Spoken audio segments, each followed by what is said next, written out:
ओम नमो भगवते वासुदेवाय। ओम नमो भगवते वासुदेवाय। ओम नमो भगवते वासुदेवाय। नारायणं नमस्कृत्य नरं चैव नरोत्तमं देवीं सरस्वतीं व्यासं ततो जयमुदीरये। नष्टप्रायेष्व भद्रेषु नित्यं भागवत सेवया भगवत्युत्तमश्लोके भक्तिर्भवति नैष्ठिकी। कृष्णाय वासुदेवाय देवकी नंदनाय च नन्दगोपकुमाराय गोविन्दाय नमो नमः। ओम अज्ञानतिमिरान्धस्य ज्ञानाञ्जनशलाकया चक्षुरुन्मिलितं येन तस्मै श्रीगुरवे नमः। नमः ओं विष्णुपादाय कृष्णपृष्ठाय भूतले श्रीमते भक्तिवेदान्तस्वामिन्निति नामिने। नमस्ते सारस्वते देवे गौरवाणी प्रचारिणे निर्विशेष शून्यवादी पाश्चात्यदेशतारिणे। जय श्री कृष्ण चैतन्य प्रभु नित्यानंद श्री अद्वैत गदाधर श्रीवासादि गौर भक्त वृंद। हरे कृष्णा कृष्णा कृष्णा हरे हरे हरे राम राम हरे Krishna. So welcome all of you in today's session. So we are discussing from 11th canto. This is second chapter. Maharaj Nimi meets the nine Yogendras, and today we will continue from where we left off yesterday. So we have begun now on the section where Nime Maharaj's questions are being answered by the nine Yogendras. So, especially the first question about what is the supreme welfare, Atyantika Kshema, and what are the practices that help one to achieve that supreme welfare, Atyantika Kshema. So, those practices are Bhagavata Dharma. So, the question regarding that is being answered by Sri Kavi.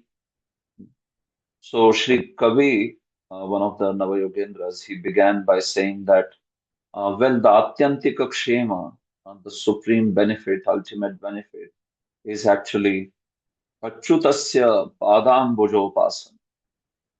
It is the worship of Supreme Lord Hari's lotus feet, Achyuta's lotus feet.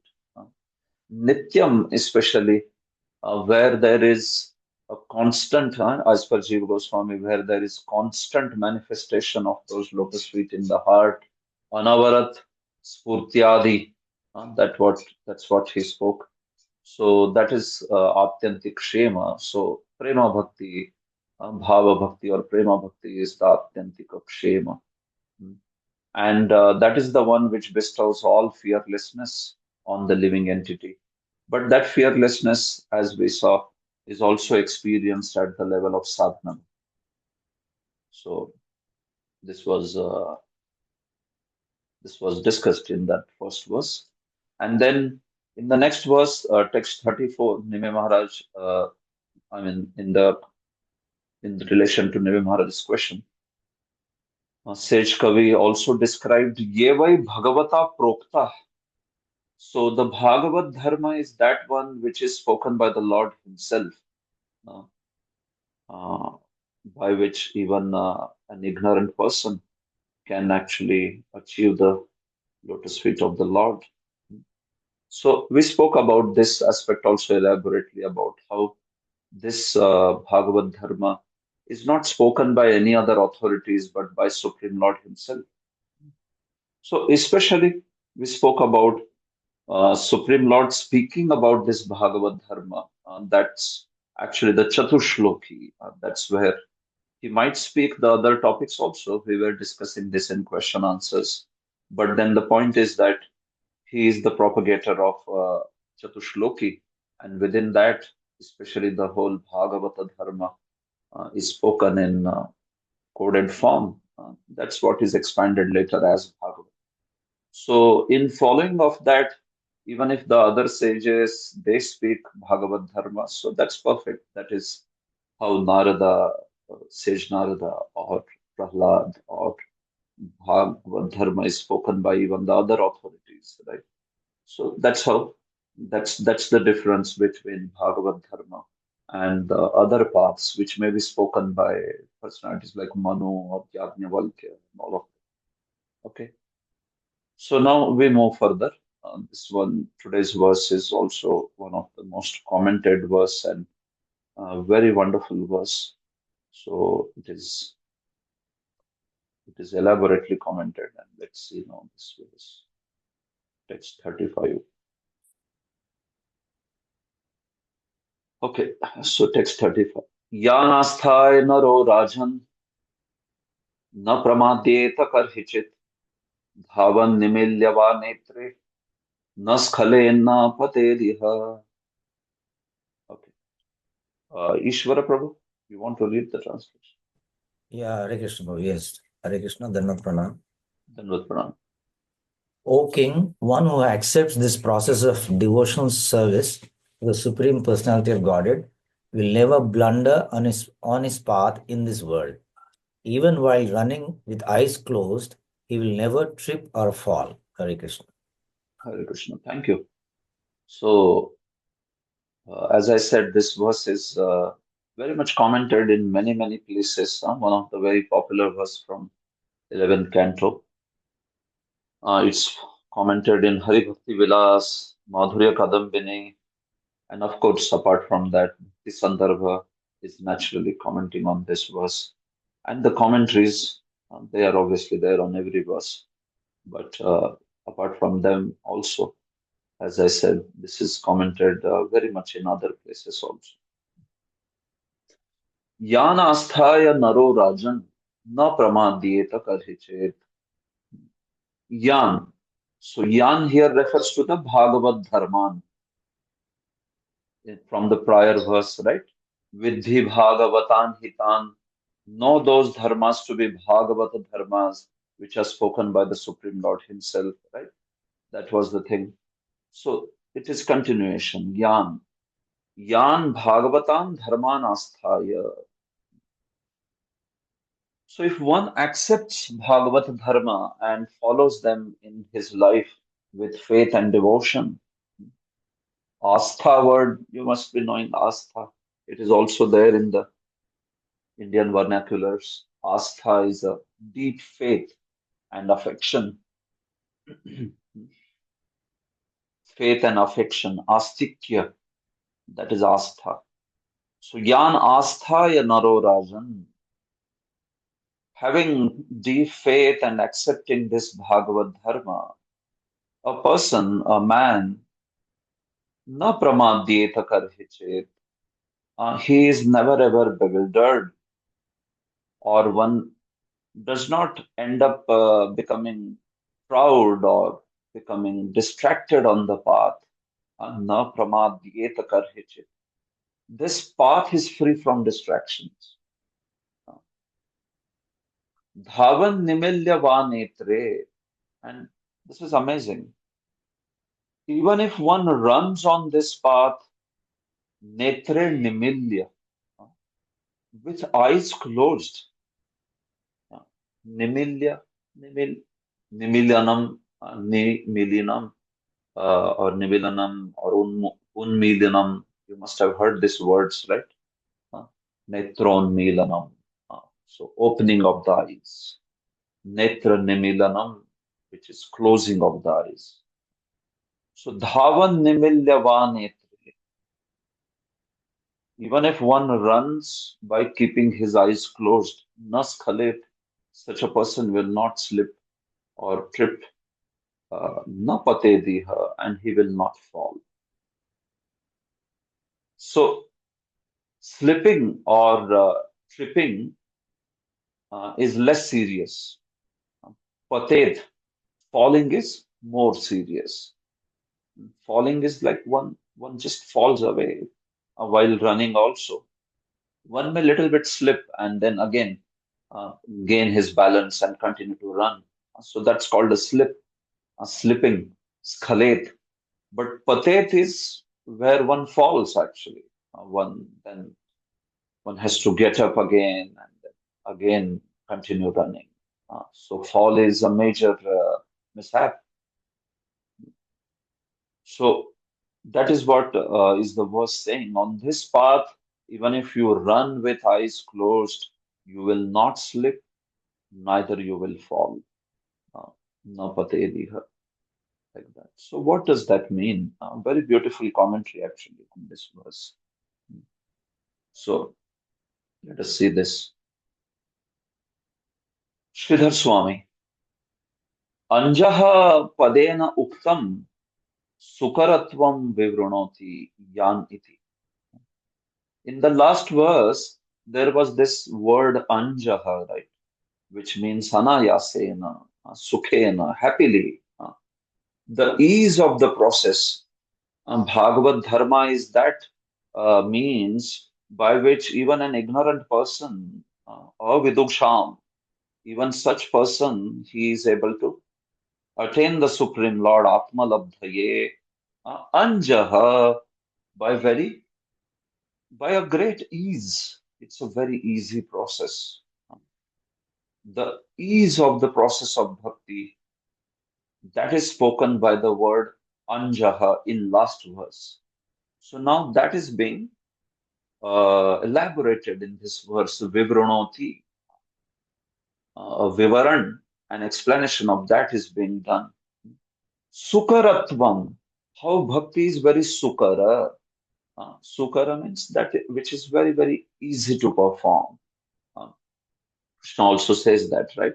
Pratyaksha vagamyam, vagamam dhyarmyam, susukham kartum avyayam. In Bhagavad Gita, Rajavidya Rajaguhyam Pavitramidam Uttamam. Pratyaksha vagamam dharmyam, susukham kartum avyayam. Bhakti is very joyfully performed. So sukaratvam, susukham kartum, same meaning, like that. And then I'm taking now further everything from Vishwan Chakravarti's commentary because practically he has covered all the points of Sridhar Swami. So let us see Vishwan Chakravarti's commentary.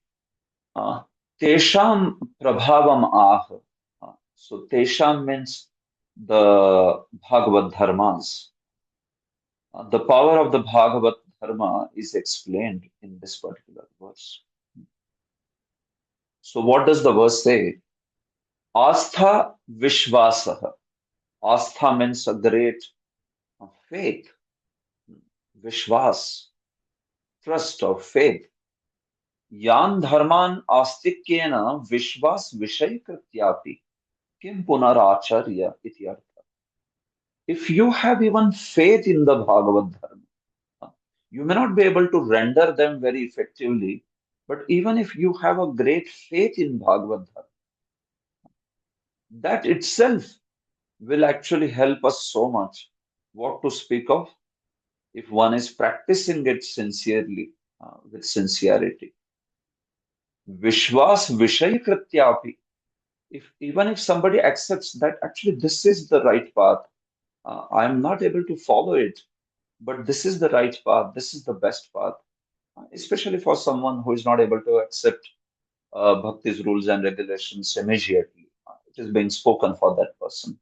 As a devotee, as a regular practitioner of this path, of course, we are more than Vishwas Vishay Kritya, right? We are trying to acharya, we are trying to do acharanam, the practice of this path. Okay.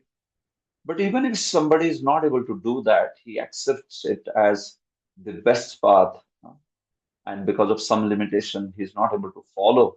But still, that path will give actually so much of benefit. So, what to speak of someone who is practicing it?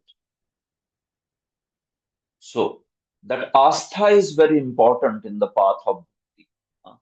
One accepts the principles with faith. One does not just think that, oh, these seem to be some exaggerations in bhakti process or like that. No. So, what happens to such a person? Na pramadyeta, na prakarshena madyeta. Mother is pride, isn't it? Mado garvaha. So madyeta, one does not become proud on this path unnecessarily. Prakarshena madhyeta, which means that a person is not strongly affected by pride on this path. Tadvan karmiva yogiva na bhavediti arthaha. Sometimes yogis or karmis, jnanis on the other path, we see that the path can also create a great weed of pride. uh, But the path of bhakti, person is not strongly affected by pride. Uh, Especially, I mean, what? The point is that even if one becomes proud on this path, Lord takes personal interest in smashing that pride of a devotee. Uh, as far as karmi or yogi is there, they are left on their own. Lord does not take much interest in the personal interest, you could say, in a yogi or a karmi or a jnani. These paths are more like paths on their own. For a devotee, it takes a lot of personal interest, isn't it? Mm. So the point here is of not that sometimes we may see even a devotee becoming proud, but then he cannot remain proud for a long time because as we see that the whole system of Guru Sadhu Shastra and the way Krishna reciprocates in bhakti is that he will not tolerate the pride for a long time. So he smashes the pride of a devotee. But this may not be the case with karmi or yogi, because as I said, that sort of personal reciprocation is not there. One is hanging on to the absolute truth by one's own efforts. For that matter, karmi is even more prone to the pride. But even the jnanis and yogis also, although they are followers of transcendental path, oftentimes they might become very proud of their accomplishments and all. And we typically see even examples like that, right? Even in case of Vishwamitra yogi, or in case of jnanis also, oftentimes they may be very proud of the knowledge. But that's not how a devotee is. He's characterized by that humility, very much aspect of humility. And the pride, Lord won't tolerate that. So that's one meaning of that na pramadhyeta. Yadva pramadho anavadhanata asavadhano na bhavet iti artha. Or pramad can also mean inattention. A person in bhakti does not become inattentive, or you could say he is not uh, tolerated by Lord that he becomes inattentive. The person cannot stay inattentive in bhakti for a long time. It's a process of complete, you can say that process is safeguarded by the system of Guru Sadhu Shastra, isn't it? It's safeguarded by the association of devotees. So on this path, the person cannot remain inattentive. He's surrounded by that association. And that's why one is corrected and one, you know, not only the Lord's personal interest, but you also see the organic system that is available in the process of bhakti, right? As far as the yogis or jnanis are concerned, it's a path of, especially it is a path of, nirjana sadhan. It's a path only of solitary kind of practice. While the path of bhakti is of practicing it in association, satam prasangat, virya sambhava. So there is very less scope of becoming inattentive.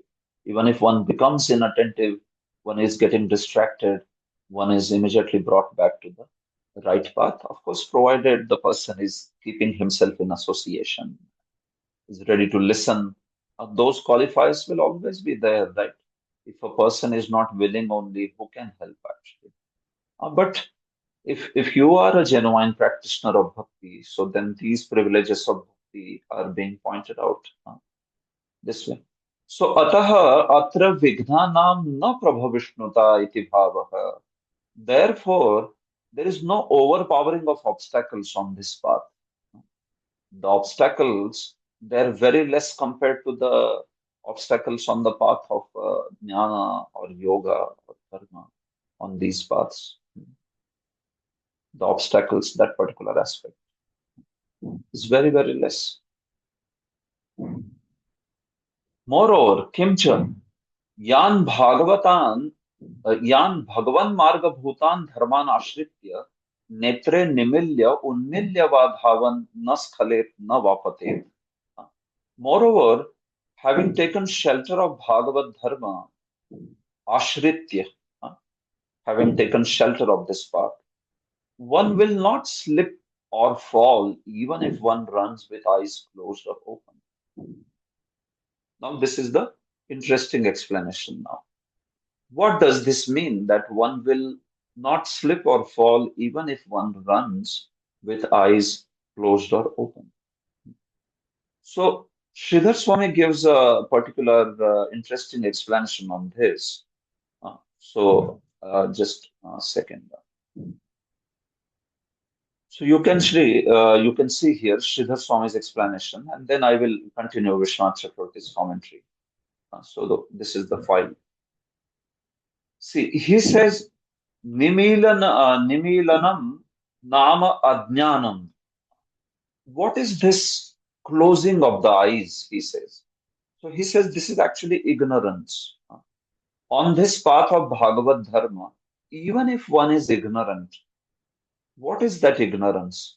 Yatha ho, just as it is said, Shruti Smriti Ubhe Netre Vipranam Parikirtite Ekena Vikalah Kano Dvabhyam Andha Prakirtitaha. So he is quoting that Shruti and Smriti are known as two eyes of a person. Shruti and Smriti. They are what? Vipranam netre parikirtite. They are known to be the eyes, two eyes of a Brahmana, of a Vipra. So, ekena vikalaha kano. So, if you don't have one eye, you are called as what? Half blind. Kana in Sanskrit. Kana means you don't have a monocular. You don't have one eye. Half blind. Dvabhyam andha parikirti. And if you don't have both the eyes, then you are called blind. You are not half blind, but you are completely blind. This way. So, Sridhar Swami is saying a Brahmana has two eyes, Shruti and Smritis. And on this path of Bhagavad Dharma, even if a devotee does not have very great knowledge of Shrutis and Smritis, even if he does not have that great knowledge, still he can make very swift advancement on the path of iti ajnatvapi iti artha. Even without knowing, these Shrutis. What are Shrutis? Shruti, Smriti, and Nyaya. Some of you must be knowing these things. The Vedic scriptures are divided into these three categories: Shruti, Smriti, and Nyaya. So Shrutis are the original Vedas, Rig, Sam, Yajur, Atharva. They are known as Shruti. So now within those four Vedas, each of the Vedas is divided further into four sections, like Rig Veda, Yajur Veda, Sama Veda, Atharva. All four of them have four parts each. What are those four parts? Brahmanas, Samhitas, Aranyakas, and Upanishads. So Rig Veda has these four parts, Samaveda has these four parts, Atharva has these parts, Yajus has these parts. Four parts are there, each one of them. So this whole thing is known as Shruti. Why it is known as Shruti? Because it is heard by the sages. Rishayo mantra drashtar. These scriptures, they are heard by the sages within their heart, and then they are repeated. Shrutis. So these are revealed, these are revelations by the Supreme Lord. They are heard and they are spoken as it is. These mantras of these scriptures never ever change. Every creational cycle, the same mantras will be there. They will never change. Your Kathopanishad or, Shatpat Brahmana or Rik Samhita, any sort of these books, every time they come out in a creational cycle, they will be in the same form, same number of verses, everything same. That is a Shruti.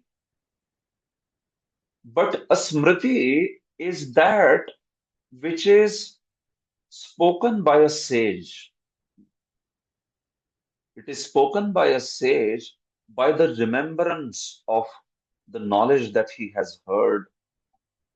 So a sage remembers, and on the basis of that, the sage speaks the Smriti Shastras. So what are these? These are Puranas and Itihasas. Uh, they are spoken by the sages especially. Of course, sometimes that sage could be Supreme Lord himself, like Vyasa. So he is the one who wrote Bhagavatam. But Vyasadeva is Supreme Lord himself, like that. So the Shrutis and Smritis, the Smritis can change. They can change in fact, you can see that the Puranas and Itihasas, in the Dwapar Yuga of every Yuga cycle, the Puranas and Itihasas, they are compiled by Vyasadeva. And this compilation can be different in every Yuga cycle. This can be different. Like a Puran, like Bhagavad Puran, it has 18,000 verses. Okay. So these 18,000 verses, the way they are given in this Yuga cycle, we know. Janmad Yasya Yatonvayad, it is beginning and it is ending with Tam Namami Harim Param. Nama Sankidanam Yasya Sarva Papa Pranashanam Pranama Dukshamanas Tam Namami Harim. So that's the last verse. So in this format, it has been given for this particular Chatur Yuga. But in prior Chatur Yuga, it doesn't have to be the same set of verses. In general, the 18,000 verses, that aspect remains the same. But there could be different verses in the prior Yuga cycle. Before that, different set of verses. It could be. So these are the books which are spoken by the sages depending upon like basically on their memory of the shastras that they have heard before, and accordingly they speak these shastras. They are spoken from memory. That's why they are known as Smriti Shastras, like that. There are different Vyasadevas in different Chatur Yugas, and they can give a different set of verses in Puranas, different Puranas. It's possible. That's how Smriti Shastras can vary depending on the yoga cycles also.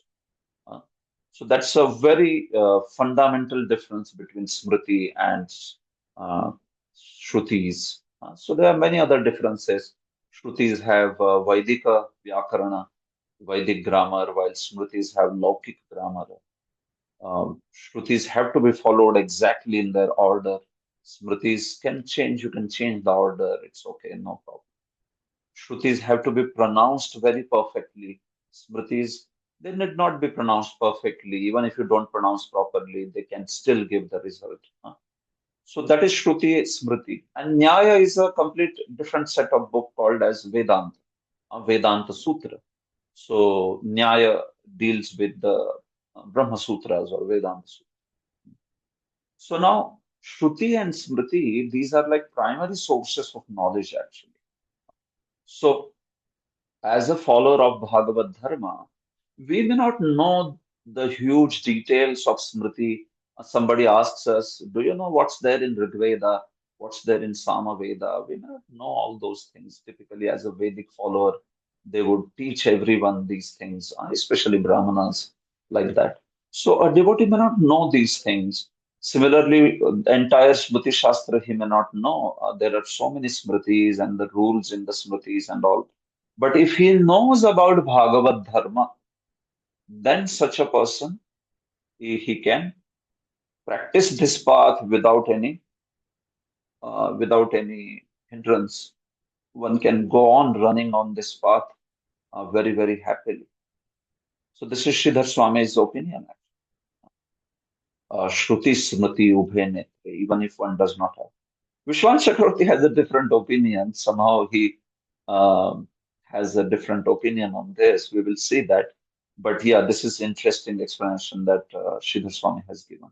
So Sridhar Swami says that that's why as a devotee, sometimes our devotees, the Bhagavad Dharma followers, they may not be very expert in Vedic rituals, or they may not be very expert in the Smarta rituals, right? Sometimes you see the way the people sit and they eat. And a devotee may be eating in a very normal way. So someone may feel like, Arey, what these, they are not trained as Brahmanas or something. Smarta rules, they are there. Which finger you should not touch while eating, and how you should eat, how you should put morsel while eating in your mouth, and how you should sit, in what pose one should sit, and many other rules, right? They are there about how to take bath, how to sit, how to apply tilak, how to chant gayatris, how to walk, how to, you know, just it's a set of amazing smarta rituals and all that. So sometimes, or many times, a devotee may not know all these things and all, but if he is having complete faith in the path of bhakti and Shravanam Kirtanam process, and one is going ahead with that, then it is considered that he can run on the path of bhakti. He will not slip, nor he will fall on this path. Even of those Brahminical aspects from Shrutis and Smritis are not known like that. See, Srila Swami says that Brahmanadinam uktan api dharman kamshit akurvana. So some of these Brahminical duties may be there with the specific details and all. And even if a devotee is not able to perform those Brahminical aspects in a very traditional and very systematic manner, but if he is Bhagavatam Dharman, Shravan Kirtana Din Kurvanaha, but he has a great faith and he is doing Shravanam, Kirtanam, Smaranam, all this with a great astha. So, Tat Phalam Prapnuyat, he will certainly get the uh, get the phala fruit of this process of. So, like that, very nice. He has given the explanation. So that is about netra nimilanam. Even if a devotee is not aware of Shruti and Smriti Shastras and all these details. If possible, we can try to know. But we can try to know that thing which is pertaining to Bhagavad, right? Otherwise, Bahu Shastra, Bahu Vakya Chitte Brahma Hoy. It is said that if we read too many of Shastras, too many of different ideas, especially the ideas which are not pertaining to bhakti, then one may become very much confused and bewildered like that. So, at least about this particular path, one should know all the details as much as possible as far as one's intelligence goes. Yathadhitam yathamati, uh, isn't it? One may know about other things little, little. Prabhupada would say also, right? Prabhupada's famous statement where he would say one should know about, one should know something about everything and everything about something. Uh, One should know everything about something. So that something is devotional service for us. For that, we want to know everything pertaining to devotional service. And you should also know something about everything. And we may know some details or, I mean, some principles pertaining to other paths and what it is exactly in that particular event. So that's how. Shruti Smriti Ubhene. Okay. So when one is running, Sridhar Swami, he also defines what is running. Yatha padanyasa sthanam atikramya shighram paratah padanyasena gatir dhavanam. What is dhavanam actually? What is running? Uh, So he says, Padanyasa sthanam atikramya. When we walk, then we take one step uh, at a certain distance, at a certain distance. When you are walking, so there are steps, right? One after another. So you take one step. So that step, while walking a certain distance, whatever 1 feet or like that, depending upon the size and height of the person, right? So one may take 1 feet or half a feet or whatever. That much distance one can cover one when is stepping. So he says padanyasa sthanam atikramya. But dhavan, the running is literally, this is your normal capacity that this much distance your one step can cover, but you atikramya, you do more than that. You are while running, we see that naturally we cover greater distance in one step, right? And then also, normally while walking, when we are walking, we might take a step and then keep that foot and then lift up another step and go ahead. I mean, it's all so much unconscious for us. We may not think in this matter, okay, how do we walk exactly? But the point is, what is being told, it's a concept being explained that while we are running, we tend to cover greater distance than our usual step, like that. And we also, once we take one step, then the next step is also done very quickly, shigra. uh, Shigranushtanam, it is mentioned. Shigram, very, very quickly one starts, pacing, one starts picking up the steps and going ahead. Uh, So when one is doing like that, then there is possibility of tripping, possibility of slipping, and also possibility of falling. Uh, It is possible, right? If one is running too fast, then it's quite possible that one may fall also. One may trip and fall in this particular manner. So, when you bring this concept to the process of bhakti, what does that mean?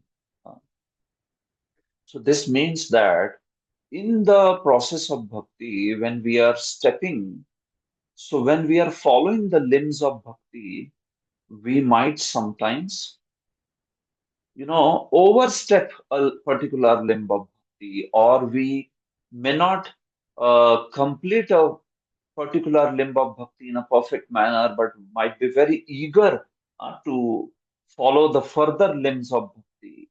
Uh, Shravanam, Kirtanam, Smaranam. So one may perform Shravanam, but then without accomplishing the perfection of Shravanam, one may want to do Kirtanam. Right? You understand this? Uh, there is some Chirakala Shravanam. One should hear the subject matter very, very nicely, understand it, and then one should speak actually. Uh, Kirtanam has a certain qualification in terms of not only the knowledge but also practice, right? One should be practicing what he is speaking. If one is not practicing, then how will one be able to preach that particular message? In fact, the highest standard of Krishna Katha is, if you see, Nivritta Darshe Rupagiyamana, it is that one should be actually a liberated soul to speak about Krishna, in a really qualified, authentic manner. Uh, that's that is the characteristic of liberated souls. They are the ones who are very eager to speak. Uh, Upagiyamana. So the point is, but still, the process of bhakti is so wonderful that even if one may not achieve the real qualification of Shravanam to go to Kirtanam, but if one is very eager to follow that path of Kirtanam, speak the glory of Krishna, it is very wonderful. Still, one will not fall, one will not trip. You have to do Kirtanam also for a long time and attain Antakaran Shuddhi. Then you are qualified for Smaranam. But even if somebody is very eager for that smaranam in order to practice those limbs of bhakti, which focus on the limbs of smaranam and all that, so one is transgressing the limb of kirtanam or shravanam and is running towards smaranam or like that, still it is mentioned that one will not fall on this path. It's not that the process will not give you the result or like that. So, in a particular limb of bhakti, you may have some discrepancy. Uh, Various limbs of bhakti are there, right? So, there may be some discrepancy, but if one's attitude, if one's eagerness is there, just like somebody is running towards a destination, what happens then when you are running towards destination? Your entire focus is on destination. So, while running towards that, one may not see below, right? So one may, that's why when one is running, one may not see below. He just focused on that destination. He's not seeing below on the road. So sometimes that's why one may slip or one may sort of fall or slip or like that. But as long as one is keeping the focus uh, on running towards that thing, so we see that one will achieve that destination. So similarly, on the path of bhakti, some particular limbs of bhakti, there may be discrepancies while we perform, but those discrepancies will not us deprive of the ultimate goal of bhakti. uh, they will not deprive us that ultimate goal of bhakti. We may not be able to do 100% perfect Shravanam, 100% perfect Kirtanam, all these aspects 100% perfect. But still, that bhakti process has that potency where we see that the aspect of these discrepancies will also be taken care. This is not how karma path works. This is not how the jnana path works. There, if you have a discrepancy, you cannot get the result of that path.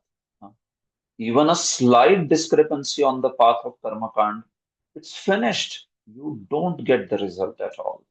You mispronounced mantras, you bring in contaminated dravya shuddhi. It has to, in a sacrifice, ritualistic sacrifice, you have to maintain purity of the things. You have to maintain the purity of mantras. You have to maintain the purity of the place. Dravya shuddhi, kala shuddhi, sthala shuddhi, mantra shuddhi, swara shuddhi, so many things. If you make a mistake, they're finished. Uh, Forget about getting the result. You are going to get pratyavaya. uh, Phala and pratyavaya, these two different things are there. So you will not get the intended result, that is phala. And pratyavaya, instead, you will get a negative result. You will be punished now for that mistake that has been performed, like that. So that is called pratyavaya. But on the path of bhakti, there is no pratyavaya, and there is guarantee of that phala. Although it may take more time, additional time, but the point is this path will take one to that ultimate destination uh, perfectly. So it's a very wonderful concept that is being explained. Uh, Anushthan of bhakti, the practice of bhakti is being compared to the running over here. Uh, so it's a hasty anushthan. It's a hasty practice sometimes. It's not a very perfect practice, but still, the nature of that bhakti is like this, that one is still able to make a, very good progress on this path, and it does not make one deprived of the perfect goal of the bhakti uh, in this way. So that's the point actually. Sridhar Swami says, "Tatha anushtan anutishtan api naskhalet na pratyavai syat." So that slipping is considered to be like attaining pratyavaya, and falling is compared to be like not getting the result. Huh? You understand? Two things are there: skhalanam, patanam. Skhalanam is slipping, patanam is falling. So, not getting the intended result, that is basically the falling, patanam, and getting some contrary result, some punishment as a result. So that is actually pratyavaya, that is actually slipping. Uh, so on this path, you don't get any such pratyavaya or anything, this matter. So of course, there is one important aspect of aparadhas here. We will talk about it. It's a very greatly, it's a very verse which is very much commented, as I said. So many aspects of bhakti have been connected here very, very nicely. But yeah, coming back to the commentary of Srila Vishwanath Chakravarti, here the point is of, so first of all, we discussed about two aspects. What is closing the eyes? So not being aware of the Shruti and Smriti Shastras in detail, that is closing the eyes. So even if that is there, a devotee, he will not be deprived of the goal, the fruit of bhakti. And second is the dhavanam, the running itself, right? So the running is that aspect of sometimes hasty execution of different limbs of bhakti, and not probably not knowing exactly very perfect execution of the limbs of bhakti, right? It may be there sometimes, but even after that, so Vishwanath Chakravarti, having taken shelter of Bhagavad Dharma, one will not slip or fall even if one runs with eyes closed or open.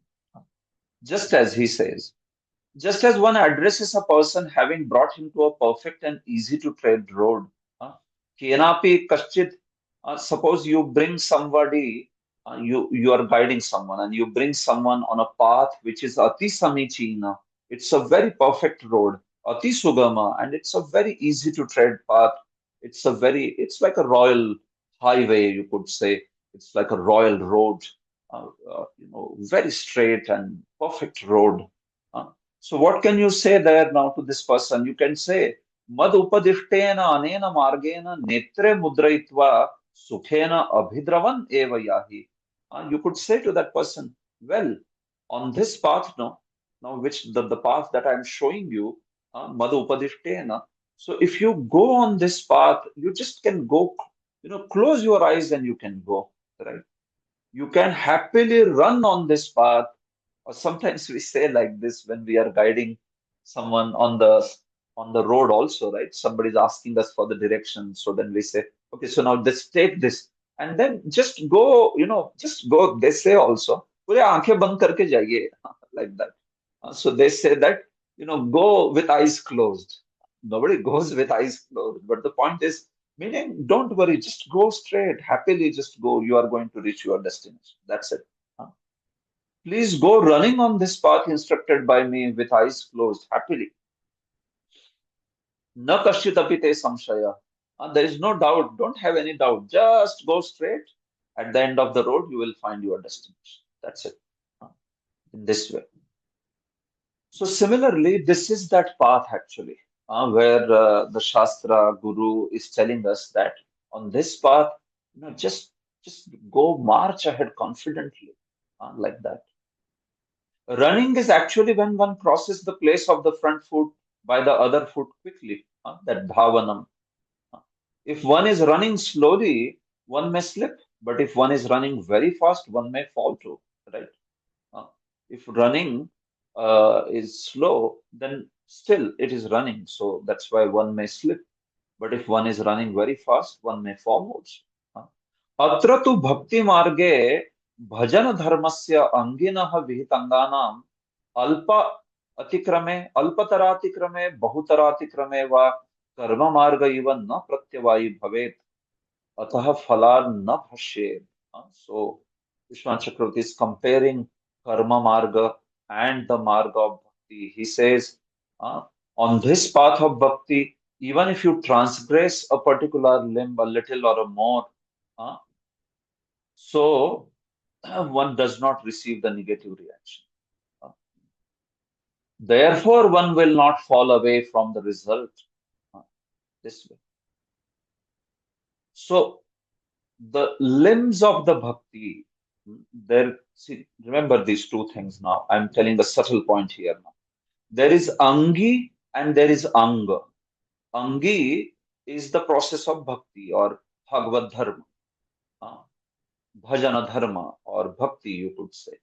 And angas are the specific limbs of bhakti, like Shravanam, Kirtanam, Smaranam, and all that. So, within the angas of bhakti, sometimes some faults may be there while practicing, right? Like sometimes we may not chant properly. One may not be able to pronounce the uh, mantras properly. While chanting, sometimes there may be some, uh, not mispronouncing something or like that. It may happen because of lack of attention or something like that. And we know that these are the nama pradhas, inattention or like that. Sometimes one may not be able to pronounce only. That is not like a nama prad, but it is more like inability of a person, right? If you come from a certain region, then you may not be able to pronounce Krishna the way it should be pronounced, right? Kru, Krishna, Krishna. So we may hear all sorts of pronunciation of Krishna. We may hear Krishna or Kristra or Krishna or Krishna. something. So it's possible. And it's a genuine difficulty sometimes, right? It's not just inattention, but one may be having such a body that one cannot, like that. Similarly, other aspects, one may not be able to remember the Shastra much. One's mind may be also very distracted. So Shravanam is going on, but one cannot focus. One cannot also remember much. Uh, then because one cannot remember much, one is not a very perfect kirtaniya, in the sense one cannot do a proper glorification of Krishna. While doing that glorification, one may make mistakes also. So these are all the aspects of that slipping or falling. That's what we are talking about. I mean, these are all the aspects within the practice of bhakti. We are saying that one can, in this way, commit some sort of mistakes, like that.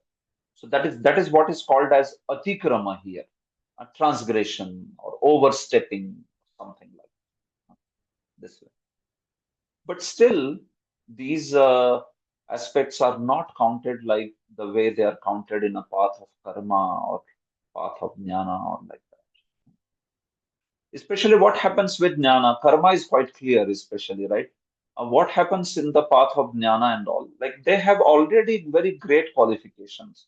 So if you don't fit in that qualification, no, then you are not able to make much progress. Like for a jnana, you have to be an intelligent person who can read Shastra, understand and meditate on those statements, and use discrimination to understand what is matter, what is spirit, understand the process of how the mind is taking one towards the sense objects. And so that sort of vivek is needed. If you don't have that process, you can't go much ahead in that process. Uh, if you are a dumb person, dumb in the sense you are not having great intelligence on the path of jnana, then you can't make much progress there. Similar with the process of yoga also. If you are not sense controlled, if you have too much of agitation of mind and senses, it's difficult to make progress on those paths. But that's how bhakti is being contrasted. On this particular path, even if somebody is ignorant, even if somebody has a lot of these things, which are the disqualifications, but if one is ready to take this process and accept these instructions with seriousness, tivrena bhakti yogena, then the person is able to make advancement on this path. Practically, there is no disqualification on the path of. You want to make swift advancement, then you need Shraddha. But Shraddha is not a disqualification. A lack of Shraddha is not a disqualification on the path of bhakti. Understand that difference. Anyone can practice bhakti. Even somebody without Shraddha can also practice. Even without Shraddha. So one can come and sit in the Bhagavatam class, even though one may not have that Shraddha. So still, can he perform that limb or not? He can perform. It's just that the matter that benefit would not be the benefit the way a person with Shraddha does it. The benefit will not be that much. But that's not how the other paths are made up of. If you don't have that necessary qualification, then you don't make any, there's no use there. It's just non-beneficial path for you. Absolutely doesn't give any benefit this way. Especially karma is like this, on the path of karma. So this is why here it is being mentioned that bhakti, even if one is running, even if there is a transgression, atikrama, in that way, one will not pratyavayi bhavet, na pratyavayi bhavet, one will not get some sort of negative reaction, or one will also not lose the final track of the result. This way. तत्रापि नेत्रे निमील्येति वर्तमानेपि नेत्रे मुद्रयित्वा इति अनेन ज्ञात्वापि अतिक्रमे न दोषः. Now, now this is a very subtler point. Try if you can capture this point. Now Vishwanath Chakravarti is saying The usage here is not that you are blind. That's not the usage. The usage here is that netre nimilya, meaning you have the eyes but you have closed them. You see, he is now taking a little subtler stand than Sridhar Swami. Uh, Sridhar Swami had said that Nimilanam means the uh, Ajnanam, ignorance of Shruti Smriti. Uh, so Vishwanath Chakravarti says, well, the point is this here that uh, here we are talking about netre nimilya, meaning the eyes are there.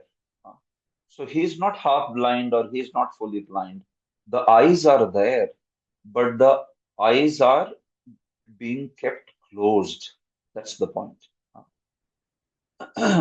Moreover, it is said that having closed the eyes are present, but one has closed them. This means that there is no fault, even one oversteps or transgresses the limbs knowingly. So try to understand this point. It means that sometimes, even if one may know about the aspects, certain aspects of bhakti and the knowledge, what is the perfect way to do it, but still, out of great eagerness or out of great, attachment for the process of bhakti, out of great enthusiasm and eagerness of the bhakti, one may still perform some limbs of bhakti a bit hastily. It's not that one is not aware. One may be aware also, but then it still just happens because of, you could say, because of that kind of um, not being conscious, or it could also be because of the great eagerness of bhakti that one sometimes may transgress a certain limb of bhakti or like that. So this is especially now going in the direction of Raganuga bhakti or like that, where we see that some sort of transgression of limbs of bhakti and all, it is still acceptable because the point is that they have a great spontaneous attachment for the Supreme Lord. So even if one is not on that level of Raganuga or like that, sometimes we see some devotee has a great eagerness, and out of that eagerness, it's certain sort of etiquette does not get followed, then still it is not considered such a great fault, right? Uh, Sometimes we see that in order to meet a certain devotee or in order to meet certain great guru or sannyasi, so one may, out of that eagerness, sometimes there may be a slight transgression or like that. Right? Sometimes we see that in the association of gurus or like that, somebody wants to ask. So there is a way to ask permission or like that. But if the devotee is very genuine and sincere practitioner, so one may just suddenly ask something, and then still the guru may understand that, okay, this actually is person very sincere. It's just that some sort of transgression of etiquette may happen, even in such cases, etiquette or even about the limb of bhakti and all. So basically, to summarize, the aspect is only about the limb of bhakti. Some mistakes may happen there, but then still those mistakes, they are not seen in the way that the karma path sees them. uh, This way, like that. Kimuta adnyatva iti jnapitam. Then what to speak of unknowingly? Hmm? Sometimes even knowingly, we may know how to chant properly, how to sit and hear properly, or we may know a certain aspect of bhakti, certain concept of bhakti, shloka in a certain way. But still, sometimes the mistake may happen. And then what to speak of if it happens without knowing? Obviously, that is not taken that seriously. This particular thing. So here now I want to discuss about the aspect of aparad. So if this is so, someone may say that then what's the point of aparadhas, right? So Vishwanath Chakravarti has analyzed this verse also in Madhurya Kadambini, and he says that yes, the seva aparadhas, like 32 seva aparadhas we talk about in Bhaktisant Sindhu or even in Madhurya Kadambini. So they should be taken very seriously. One should not be unconscious about those aparadhas.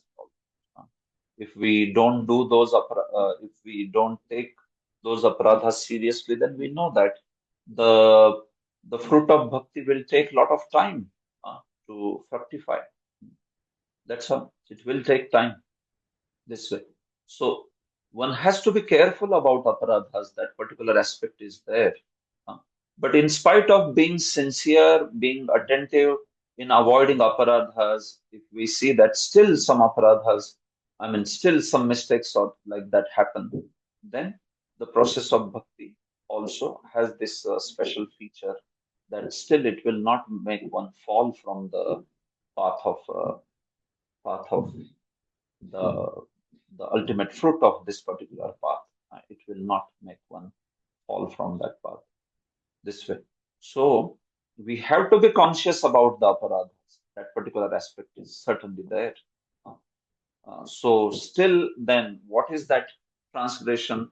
So in spite of understanding and trying to know all the aspects of bhakti and sincere execution of that, still if there is some discrepancy in our path of bhakti, the point is that still this path will help one to go closer to Krishna. It will not make one get some sort of pratyavaya or it will not make one fall away from the desired goal like that. What happens is only the process gets elongated. It might take more time instead of less time. Uh, that's not how karma kand is. You must be knowing that it is not that okay till the time in a yagya in a karma kandi sacrifice. If you make a mistake, it's not like okay, if you do this particular mistake, so till the time you don't correct the mistake, you are not going to get results. No, it doesn't work like that. You perform a mistake, and then at the end of the whole thing, you will not get the result. Uh, that particular mistake it goes and causes the whole issue with the benefit of the process like that this way, right? Like Twashta's sacrifice is a classical example. He made the mistake of pronunciation Indra Shatro, so then we see that he did not get the result uh, like that. In fact, the opposite happened.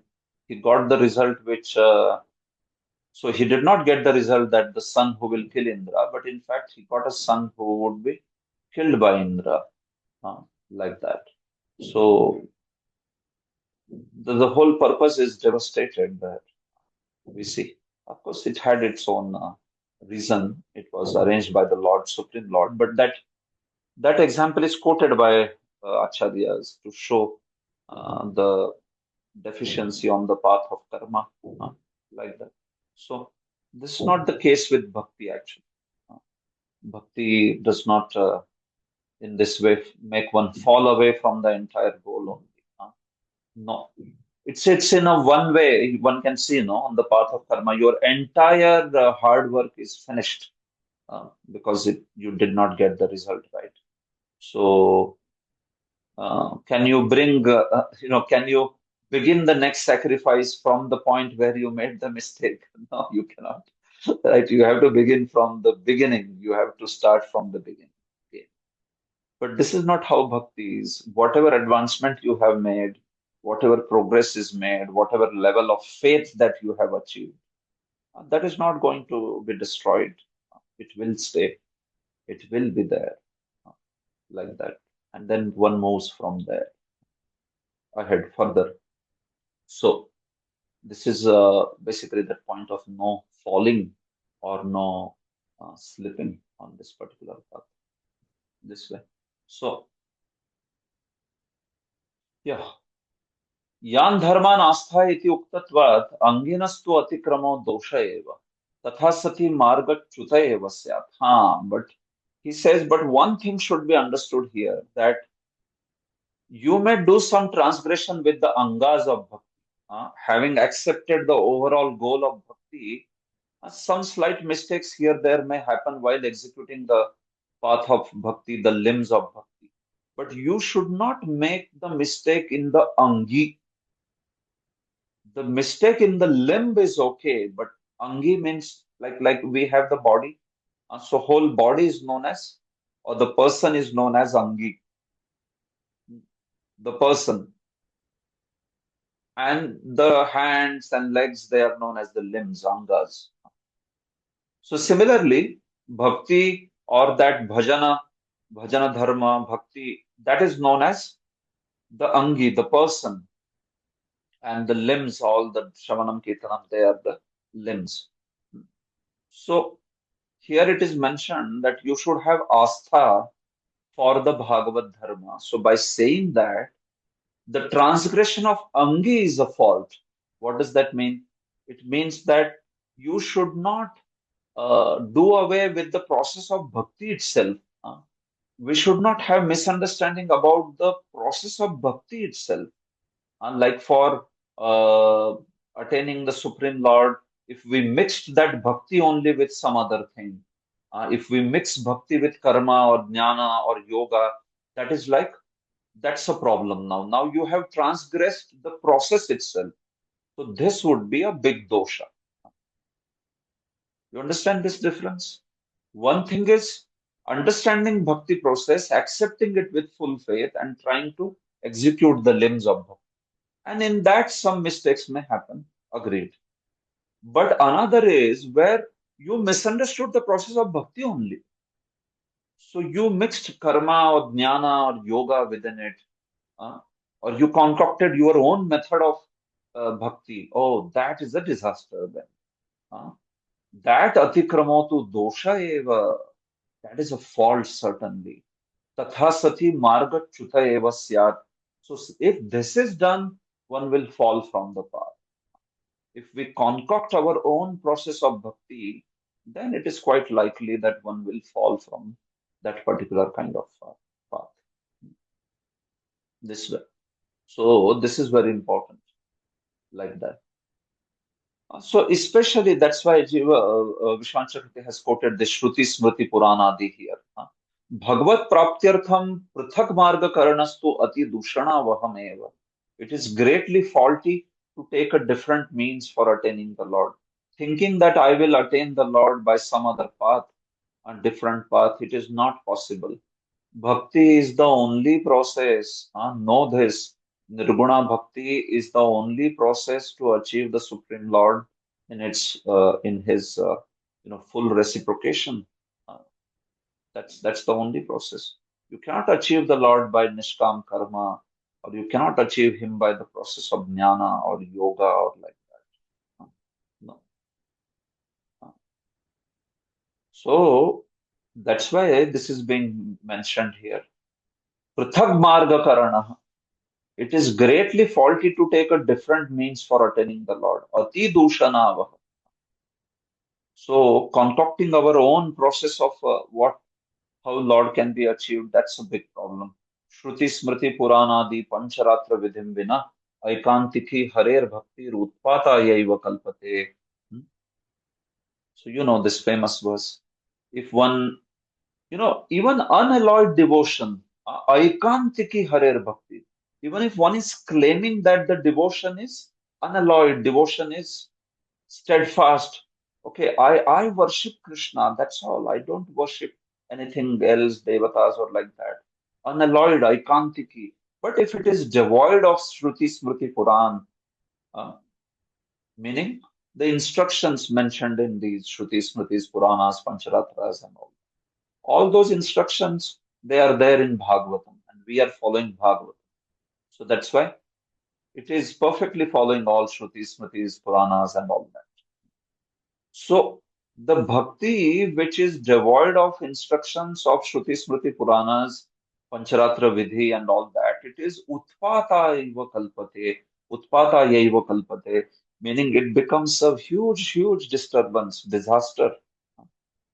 So sometimes, even in places like Vrindavan, there someone may claim to be like bhakti, which is steadfast bhakti, or bhakti which is, completely focused bhakti. But if you don't have regard for shastras, if you don't base your process on the basis of shastra, then it can cause a great utpat, that kind of. So it's a very important point to understand that the bhakti has to be based upon the Shastra. It cannot be devoid of Shastra. although it's a matter of heart, but how that heart is cultivated also comes from Shastra. It does not, it's not something which just comes from somebody's fertile brain, or somebody thinks like, oh, this is what bhakti is. I think like this. So you can see this is how it is. Bhakti has a certain process to be followed, and that has to be understood. Sometimes Lord may give bhakti directly to somebody in order to show that independence of him. And Lord may bestow some mercy on somebody. But that doesn't change the eternal process. That is our point. That is the point of our acharyas. You have to follow the eternal process. You know, sometimes some examples are given about how somebody received a great mercy without studying Shastra, without going to Guru, without. See, but you should know those examples are like exceptions. They are there to show a certain nature of bhakti, that she is independent. Krishna, he is independent. He can decide whom to give bhakti. It is possible. Uh, But there is a process that he has made, and that process of bhakti is dependent on Shastras, the message of the Shastra. So that is a normal rule. That's how we should go about, like that. So that's how it is. So even examples devotees misunderstand sometimes, like South Indian Brahmana for that matter. He was not educated at all, but then still he was crying.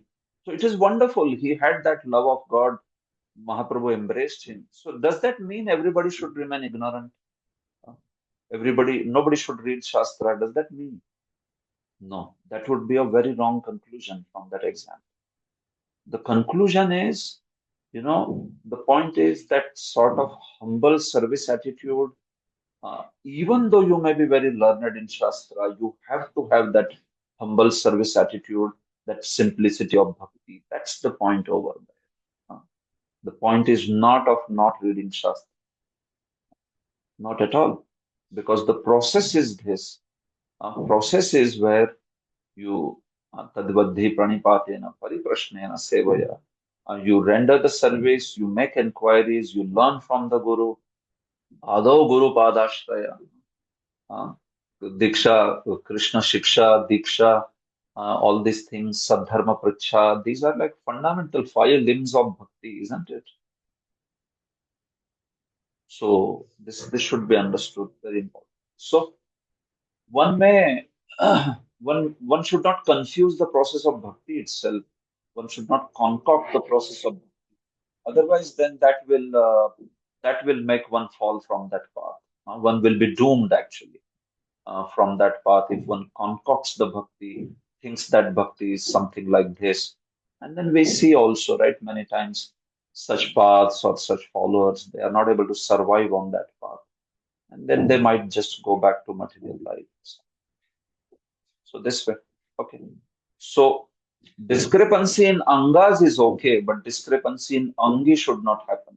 Uh, we concocted the bhakti process only. That's a big problem. That should not happen. Finally, see, this verse was so much, you can see, so much filled with so many aspects. So probably in today's session, I think we can only cover this much, but yeah, it's fine. These are verses like this. Even the next verse, Kayena Vacha Manasendriyarva, it is so much commented. I will try to keep some track of time and share some ideas, whatever possible. But then, yeah, these are like huge concepts over here. अत्र भागवत धर्मे प्रवर्तमानस्य वर्णाश्रम धर्मे अधिकार एव नास्ति. One who is situated in Bhagavad Dharma does not have adhikar in Varnashram Dharma. Does not have adhikar means he need not perform. That's what is the meaning. Somebody is following Bhagavad Dharma, it's not that he has to perform Varnashrama Dharma. It is not needed. One may still perform to set a good example, but it is not needed. Once one accepts the process of bhakti, then we see the aspects of Varnashrama Dharma and all that. They are followed more as to be a good example of example in the society. But if you accept the process of bhakti, then those nitya karma, naimittik karma, all these different sorts of karmas. And nitya karmas are there even in bhakti process. Daily, whatever the activities, sandhya and all these are there even in bhakti also. But many other karmas which are part of varnashrama and all that, they are not expected in bhakti. If you keep full focus on the Shravanam Kirtanam aspects and all, that's fine, that's perfect. There is no problem. One does not have to do all those Devata worship and Vipra worship, Brahmana worship, and all that. It's not needed. One can do, but it's not needed. A consideration of whether it should be performed or not performed should not be entertained, he says. तावत् कर्माणि कुर्वीत न निर्विद्येत यावता मत कथा श्रवणादो वा श्रद्धा यावन्न जायते.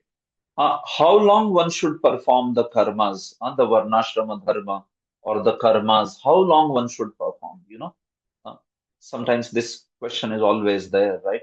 People say that all the rituals at home and all that, you know. So literally the principle is like this. You understand, this is 11th canto only. This verse is coming. Krishna is going to speak this ahead in the Uddhav Gita.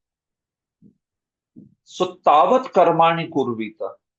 One has to follow varnashrama only till the time one develops detachment. Or second, one develops faith in the process of bhakti. As soon as Shraddha is developed in the process of bhakti, one can be considered free from the activities of varnashrama. It is possible. Then you become a follower of Bhagavad Dharma. This way. So anyway, in today's day and time, the varnashram dharma and all is not so much relevant. But the aspect is once we have the process of bhakti, we don't have to worry about so much about ritualistic activities. Even within grahasthashram and all, it is not like it's a big worry thing. One may still continue to perform because one should not get criticized by others.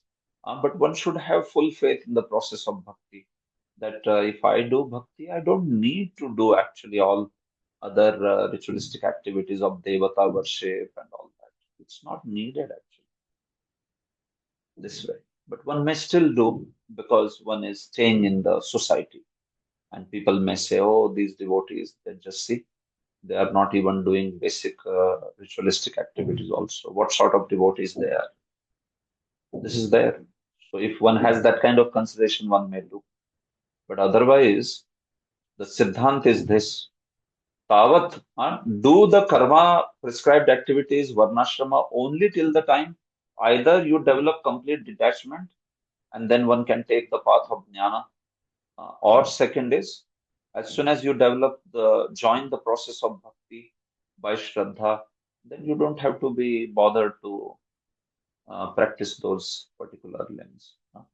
So certain nitya karmas, certainly, as I said, that we will do, whatever daily, all these activities, like especially sandhya and all that comes uh, within the nitya karmas. So they are there on the path of bhakti also. We also chant Gayatri. We get up in the morning. We have all those aspects like a Vedic follower. That is there. But there is much more there, right? There is Devata worship and there is Vipra worship and there is many other aspects that they do. It may not be needed. Whole process of karma kand has demigods to be worshipped in certain phases, right? Certain times of the year. Worship Durga, worship Kali, worship Ganesh, worship Surya, worship Shiva on this day, worship somebody on that day. So all these aspects are there if you are a varnashrami. But these aspects are not expected from a devotee if he takes this process with full faith. That this way. So finally, in this chapter, later it is said that Bhaktya Ekaya Isham Guru Devatatma. The word Ekaya qualifying Bhaktya indicates that Karma Mishra and other types of Bhakti are not spoken. So Karma Mishra Bhakti is the Bhakti where you mix all the ritualistic activities and follow these things. If we mix too much of karma in our bhakti, it will become Karma Mishra. Too much of demigod worship and too many of anushtanas different. it will become like Karma Mishra. But we are followers of Shuddha Bhakti actually, Nirguna Bhakti. So that's the path, uh, not Karma Mishra Bhakti exactly.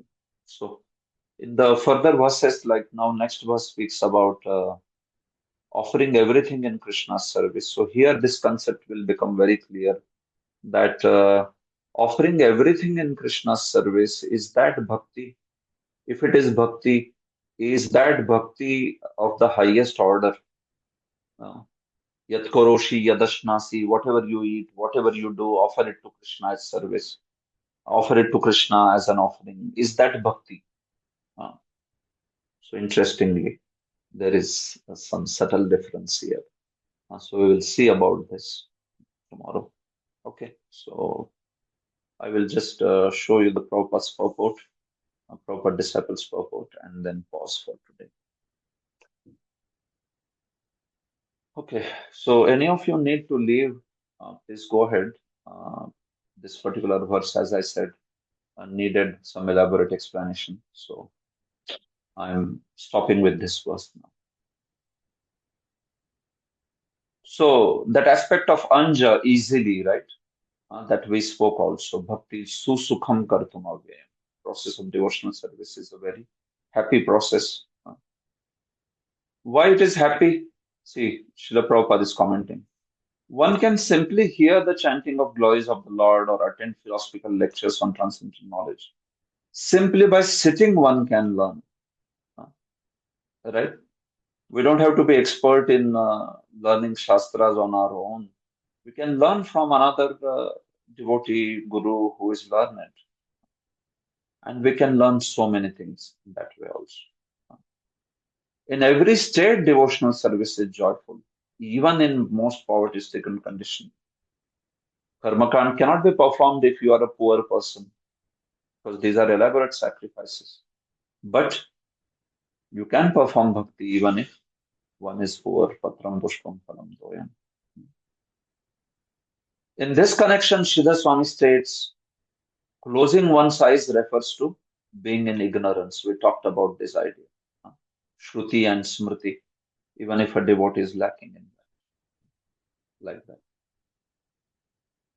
The Lord has clearly stated that even if a devotee is lacking in Vedic knowledge or ignorant of Vaishnava literature, the Lord personally enlightens him from within his heart. Right? Dadami buddhi yogam tam yena mam upayanti.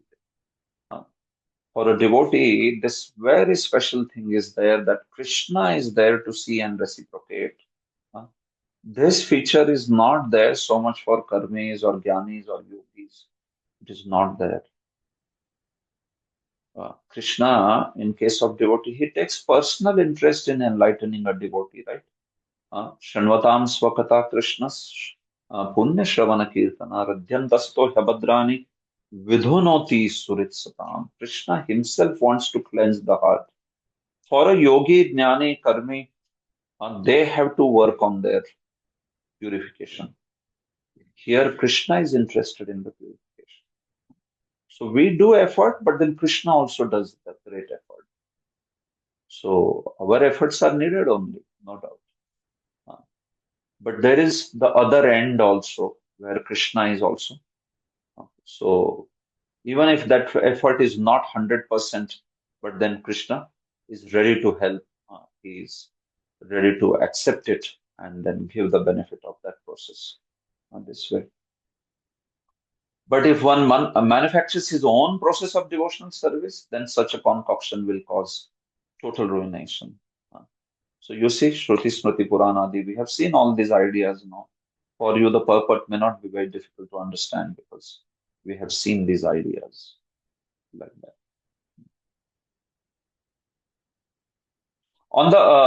So it is very important to understand that spontaneous revelation by the Lord within the heart is meant not to alter the eternal process of devotional service, but to give a supplementary facility to a sincere devotee. See, we discussed about this point. This is a very important point, right? Sometimes Lord may give a spontaneous revelation to some devotee, but that does not mean you change the process only. The revealed scriptures describe the eternal process of service to the Lord. And That's why there is no need to change this essential process of loving service to the Lord. Special revelation by the Lord is meant to give scriptural knowledge by another means and not to contradict spiritual knowledge. A very nice statement. Sometimes there may be special revelation done to some great devotees and all. Uh, Sometimes even outside of our sampradaya, some particular devotee may receive great mercy of the Lord, and we may not understand why, because Lord is independent. He can give that kind of mercy possible, Uh, but it is not to contradict the process of scriptural knowledge and regular process of bhakti. Sometimes people say, I mean, this idea is very common in India where they say, "Ah, Bhagwan chahenge to bula lenge. Lord, if he wants, he will call me. Lord, if he wants, he will give bhakti." They think like this, that it's completely on the Lord. So if he wants, he will give bhakti. But do you want? He is wanting always. He is saying, Manmana bhava madbhakto mabhyaji mam namaskuru. But are we doing something where we are expressing this, that, yes, I want it. Krishna, I want it. Please give me. So this is the understanding, this whole idea. So we want to do, these people want to do away with the eternal process, thinking that somebody got some mercy in some way. So we will also get, and we will have devotion. It doesn't work that way, right? Uh, it One has to himself take the steps, then Krishna will also take the steps this way. On the other hand, Srila Vishwan Chakravarti has stated that if a devotee is executing all the basic principles of Bhakti Yoga and advancing in devotional service, such a Vaishnava should not be criticized for neglecting the secondary procedures. Right? So one may be very sincerely trying to execute the limbs of Bhakti. And then in that, sometimes there may be some discrepancy of Shruti Smritis or like that, or neglect the secondary procedures.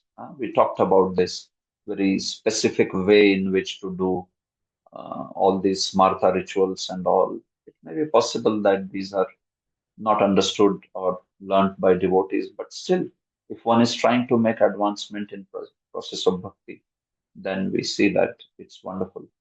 Like Prabhupada himself, right? The devotees in these communities, meaning in ISKCON, they give up all the sinful activities, and such followers of Srila Prabhupada are able to make wonderful spiritual advancement and convert many thousands of people.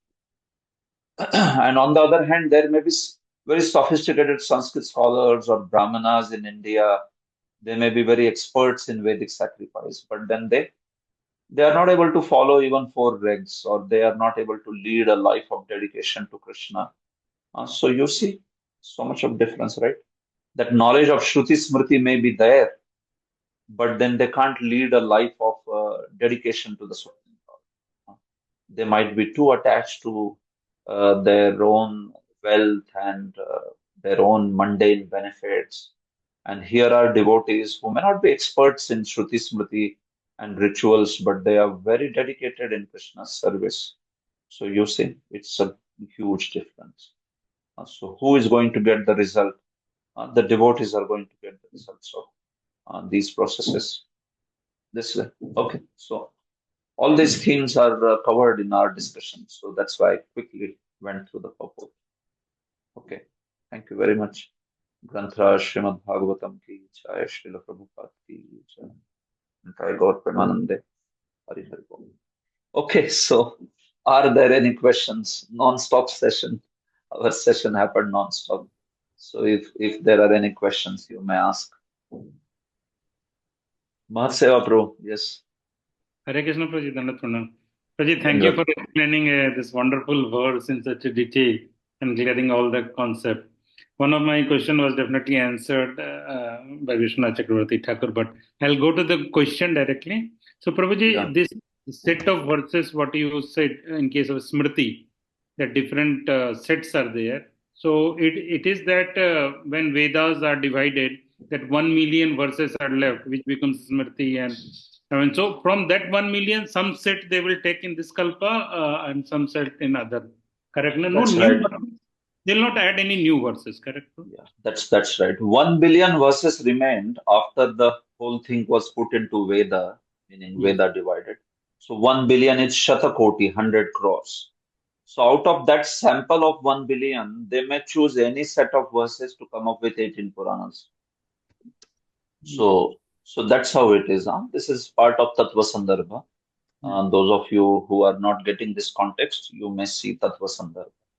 So basically, there is 1 billion verses which are there, which form the, you could say, Mahapurana, superset of all the Puranas. And out of those, 4 lakh verses are taken and 18 Puranas are made. So, which verses will be taken by Vyasadeva in different Chaturyugas? It can vary. But it is taken from that overall sample, actually, which also comes out of the breathing of the Lord. So that's why Srila Jiva Goswami says that the Vedas as well as Puranas are equally authoritative because both come out of the breathing of the Lord.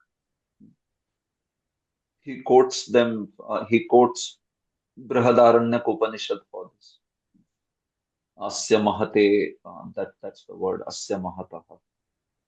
So, yes, Prabhu, it will be. 1 billion verses is the sample from which different sets. And also that no new verses will be there, correct, Prabhu? Yeah, no new verses are spoken. No. Right.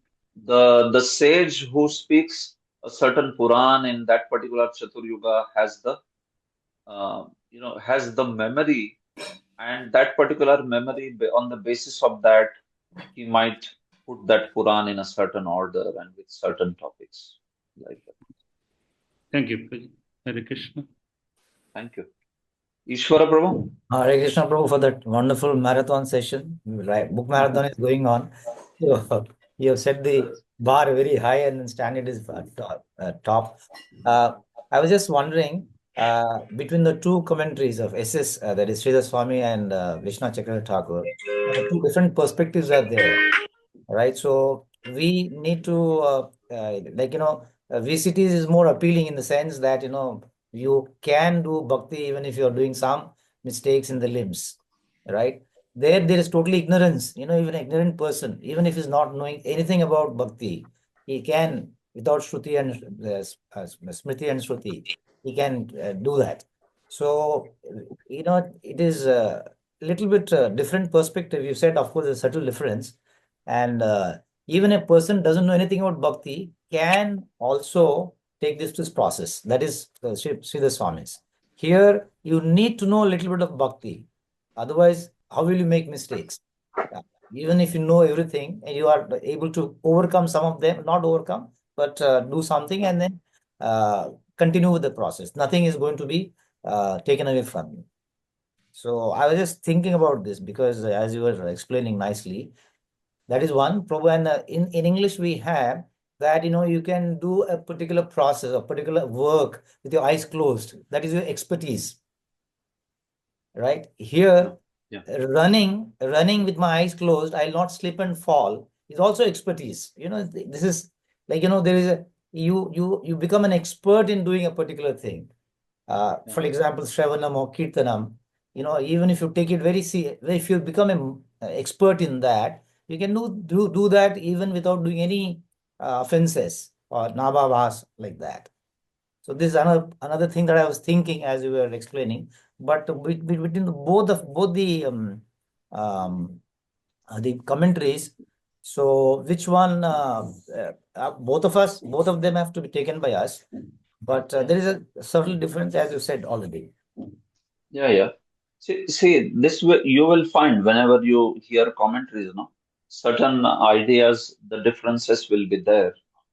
And we can take both. As I was saying that usually when the acharyas are saying something, we don't take sides. We accept both the opinion.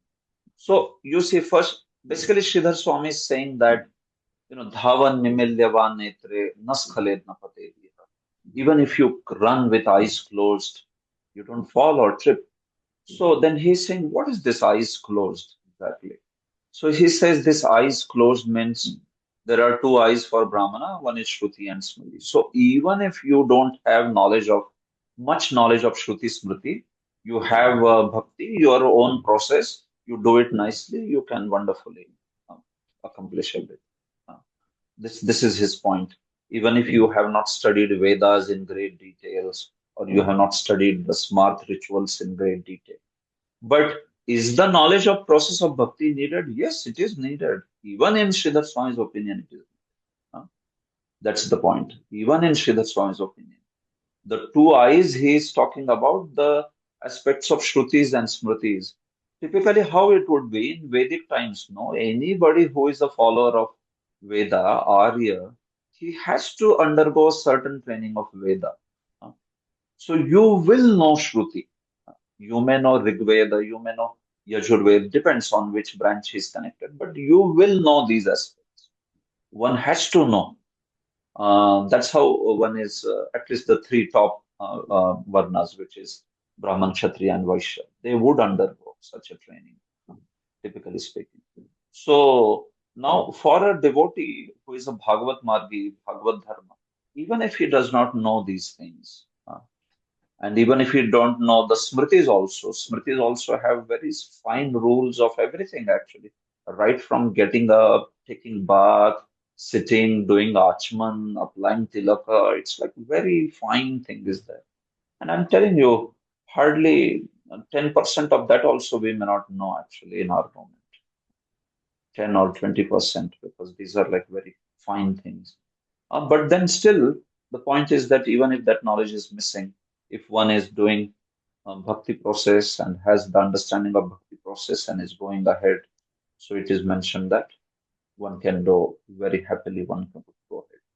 Now, for Vishwanath Chakravarti, his is more within the realm of devotional service only. His understanding is that uh, this closing eyes, what does that mean? So he says that this closing eyes means that about the limbs of devotional service itself, you may know how a particular limb of devotional service is to be done. Now keep that Shruti Smriti aside. He is not talking about that topic at all. Now he is coming to devotional service. Now within devotional service, you know the limbs of bhakti. This is how the bhakti aspect, meaning chanting, is performed. This is how shravanam should be done. This is what smaranam should be done. This is how. So, in spite of knowing all these limbs and taking that education also, still, one may be sort of not so much, uh, what you can say, not so much alert. Sometimes he still may perform or she still may commit some mistake or like that. Uh, but that eagerness and desire to advance in bhakti is very prominent. So, like even as followers of uh, Krishna Bhakti, now we know that we should chant properly, right? We should sit and chant if possible. Best is sit and chant every mantra distinctly, like that. So now, still there may be some discrepancy on that part. Although we know it, although we know these things, we know that we should not sleep in the class, but still we may be sleeping. We may know some discrepancies are there, even though we know that we should not do such a thing. So then he's saying, so even if it's like that, still it's not considered a fault which will make you fall away from the result. It will not. This path of bhakti is like that one can happily still march ahead. One can still happily go ahead.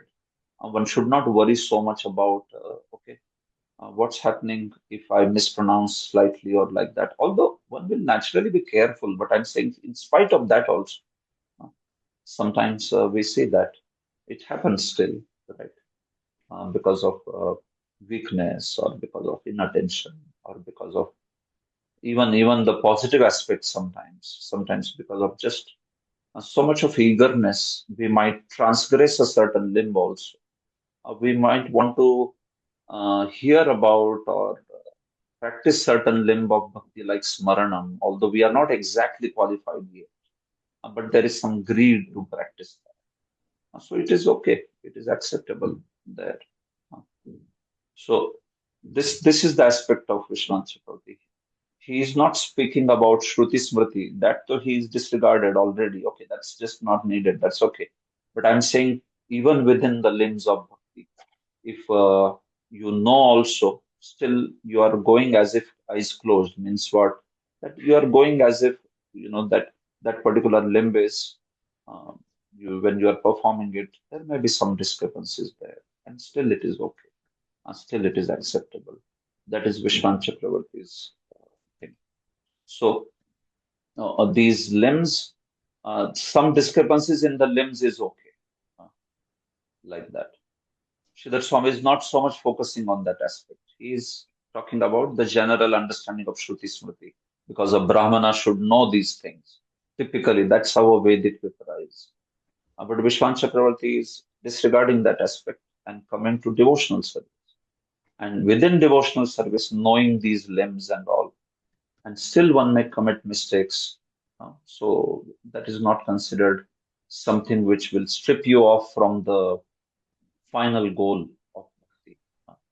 But again, as I said, this does not mean that one goes on performing the aparadhas like that. So then that will become another aparadh, right? If one is knowingly committing aparadhas. But this is more from the aspect of, although one knows this principle, it's still because of certain inattention, weakness, eagerness, all sort of things, one is committing some mistakes in these paths. So this the whole essential point here is of difference of this process from the process of something like karma kand, where there is just no scope of any mistake. Cannot. Our devotional service in bhakti, suppose somebody comes from a place where you cannot pronounce Hare Krishna Mahamantra. So if he pronounce as Hare Krishna instead of Hare Krishna, and whole life he chanted like Hare Krishna or Hare Krishna or like that, what do you think? Can such a person get love of Godhead or not? He will Ishwar get, Prabhu. He will get, Prabhuji. He He will can get. get. he He will He will can get. get. That's the point. So this is not how karma kand works. If you don't do the mantra, probably finished. Get lost from here. You will not get the result. That way. So this is bhakti process, Prabhu. That's why murkho vadati vishnaya dhiro vadati vishnave ubhayostu samam punyam bhavagrahi jana. The intelligent person who knows the mantras will say Vishnave Namaha. But the Murkha, a fool, he would say Vishnaya Namaha, because he has heard Krishnaya. So Krishnaya, Narayanaya, Madhavaya. So Vishnaya, like that. Vishnaya Namaha. But it's not Vishnaya, it should be Vishnave, right? So, but Ubhayostu Samam Punyam. But still, both of them will get the same benefit, provided Bhava Grahi Janardana, provided you have the right Bhava. You have the right intention to please that personality, Krishna, Janardana. So that's the nature of bhakti. That's how bhakti is. So you understand? So that is the subtle difference. I think now it must be clear. Yeah. Thank you very much, Prabhu. You said that, we might also sleep in the class. In your class, that is never happens. So therefore, that particular discrepancy won't happen when we listen to your class. Hare Thank you. Krishna. That is, yeah, that is also individual. Okay. Rati Manjari Priya Mataji. Hare Krishna, Prabhuji, please accept my humble obeisances. Thank you for the beautiful class. Really appreciate. Prabhuji, I had these few questions. One is the Shravanam, Kirtanam, and Smaranam that you mentioned. And like, suppose I'm in the stage of Shravanam, and then I've given a service of doing Kirtanam. Uh, there is always a feeling that, are you conveying the right portion to the people, the audience? So how do we take this, and do we get offenses on this aspect? Yeah.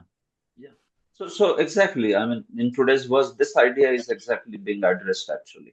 And there could be a transgression or overstepping sometimes. Shravanam is not done well, but then we are asked to do kirtanam, or one has not done sufficient kirtanam, but one is stepping into smaranam, that kind of thing. So, as far as possible, we want to obviously execute all the limbs of bhakti very perfectly well. There is no question of it. But still, see, the whole process of bhakti is like this now, where we also are trying to please Guru and the superiors and follow their instructions, this particular manner. So we can try our best as far as your intelligence goes, as far as one's intelligence goes, yathadhitam yathamati. If we have tried to understand something, and on the basis of that, under instruction, we are trying to share that knowledge, then that's what is the bhakti process. Then Krishna will take those intentions, right? And he will give the benefit of that particular, like that. So that's why. Otherwise, a real standard of speaking Krishna Katha is really actually a mukta can speak, a liberated soul. But then we see that then in that case, who is going to preach? How many liberated souls are there in this? So that's why there is this provision that, okay, for the sake of preaching, for the sake of propagation, and also with that very genuine, humble mood of, okay, we are receiving this from Acharya, Prabhupada, and we are forwarding it ahead. This is not mine. This is nothing which is owned by me, but it is just a transparent via medium like that. So my point is that how we can have the mood, our mood can be that basically, as far as possible, the intention should be very right. The intentions of bhakti to please Krishna and to share this knowledge for the genuine welfare of the person.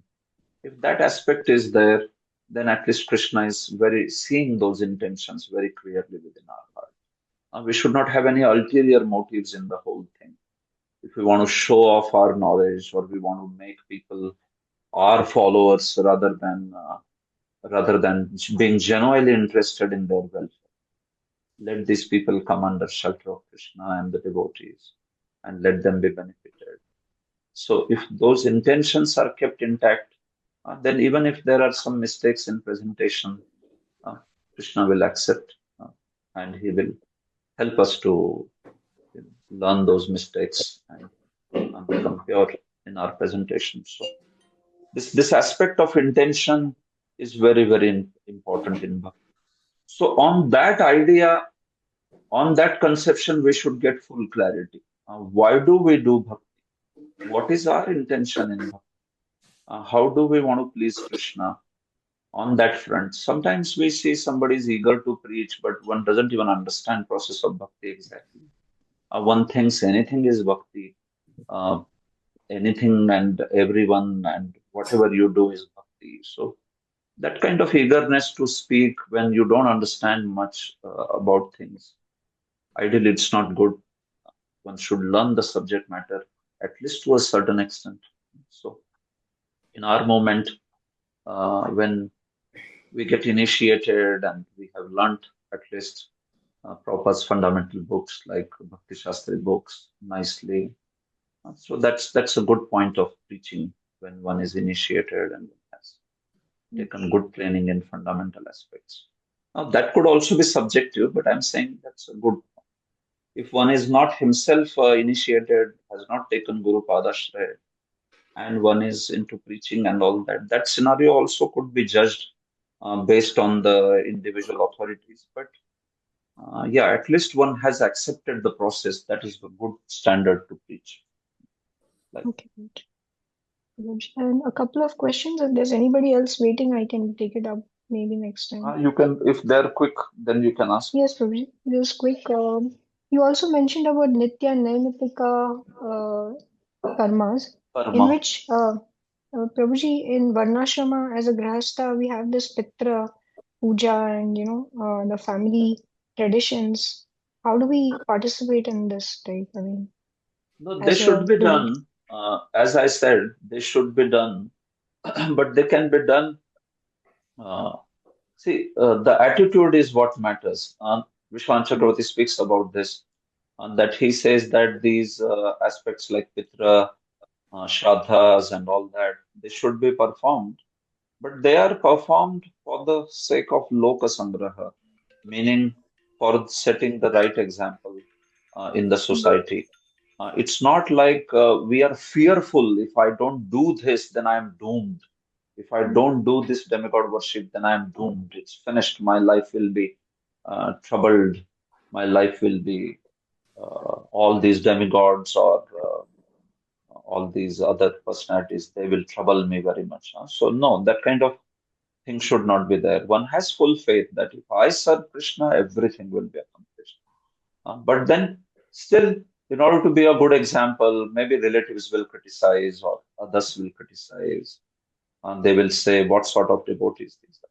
So, if from that angle, as Loka Sangraha, as a conventional standard for the people, one may do it.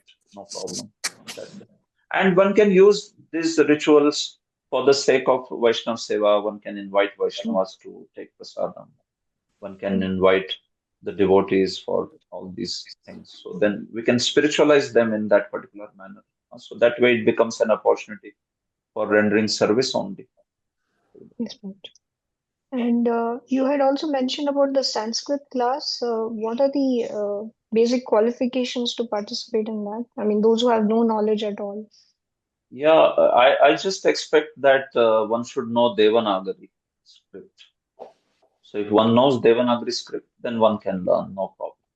But if one does not know Devanagari, then it is little difficult to learn. So I am myself launching the Sanskrit course for reading commentaries in the month towards the end of January. So I will post, of course, I will post that message to all of you. But it's a very specialized 50 hours course where I'm going to take quickly to the standard where one can start recognizing the way in which commentaries are written. But still, there is, of course, the element of self-study and being proficient with what is taught. One has to accomplish that. But then still, yeah, this is like a very quick way of trying to learn reading commentaries. So the only expectation there is pre-qualification is that one should know the Devanagari script. That's it. So, Prabhuji, we have learned Hindi in school, so that's sufficient. Then Right? that's it. Then Okay. you can read Devanagari, then you can learn Sanskrit. Okay, Prabhuji. Thank you so much. Thank you. Hare Krishna. Ashish Prabhu. Yeah. Hare Krishna, Ashish. Prabhu. Okay, Madhavendra Puri Prabhu, you want to say something? Well, if there's someone before me, it's okay. No. Okay. Yeah, I didn't say you. Okay. Please ask, then I can go to Ashish Prabhu. Yes. Thank you, Prabhu, for your wonderful class. At one point, you mentioned that if we put too much karma in our bhakti, like demigod worship, for instance, then it becomes karma mishra bhakti. Then you quoted 927, yat keroshi, yat ashnashi, yat juroshi, dadasiyat. So obviously, 927 is higher than Kama Mishra Bhakti.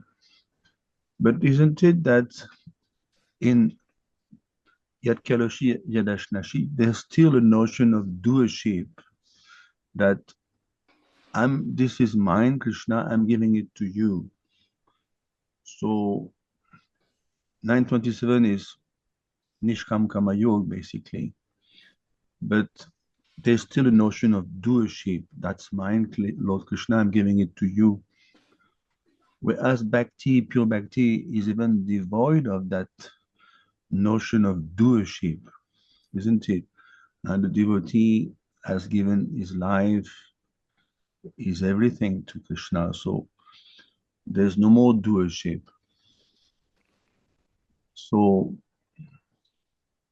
is that correct, Prabhu? Okay, Prabhu. What I'll do, Prabhu, I mean, this is an important question, and that's in fact the whole discussion of the next verse. So I would keep this, Prabhu, for the next verse's discussion. Yat karoshi yadashnasi. This verse, when it is being contrasted to something like Patram Pushpam Phalam Toyam, Ananyaschintayam Toma, So we will see this idea exactly. And this idea where Yat Karoshi Yadashnasi, the aspect of offering anything that is even laukika, anything that is even a worldly thing, if it is offered to Krishna, and then that is accepted as bhakti on that particular aspect. So this is a lower level of bhakti.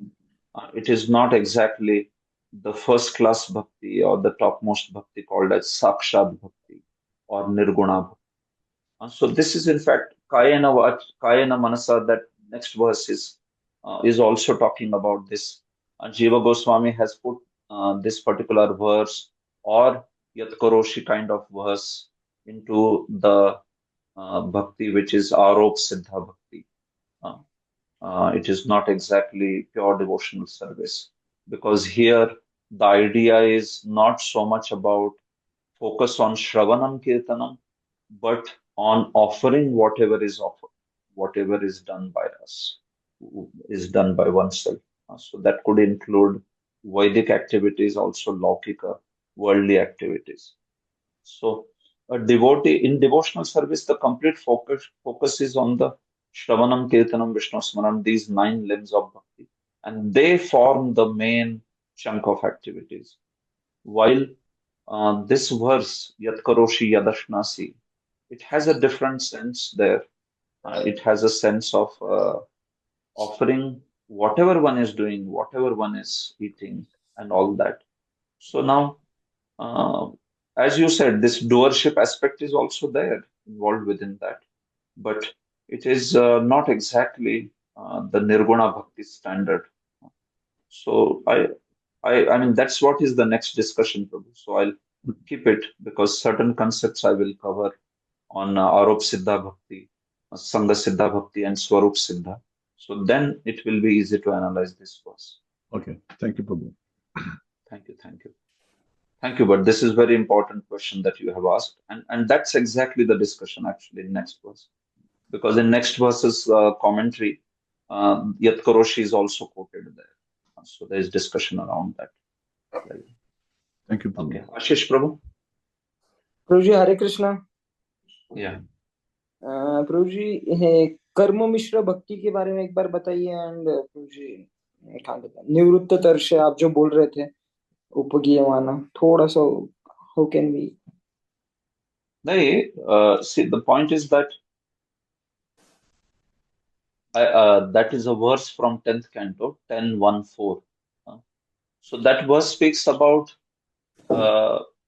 who are the ones who are very eager to sing the glories of Krishna Katha, and who are the ones actually who are qualified to speak the glories of Krishna.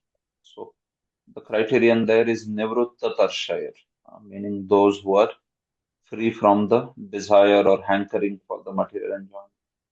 So these are the liberated souls actually.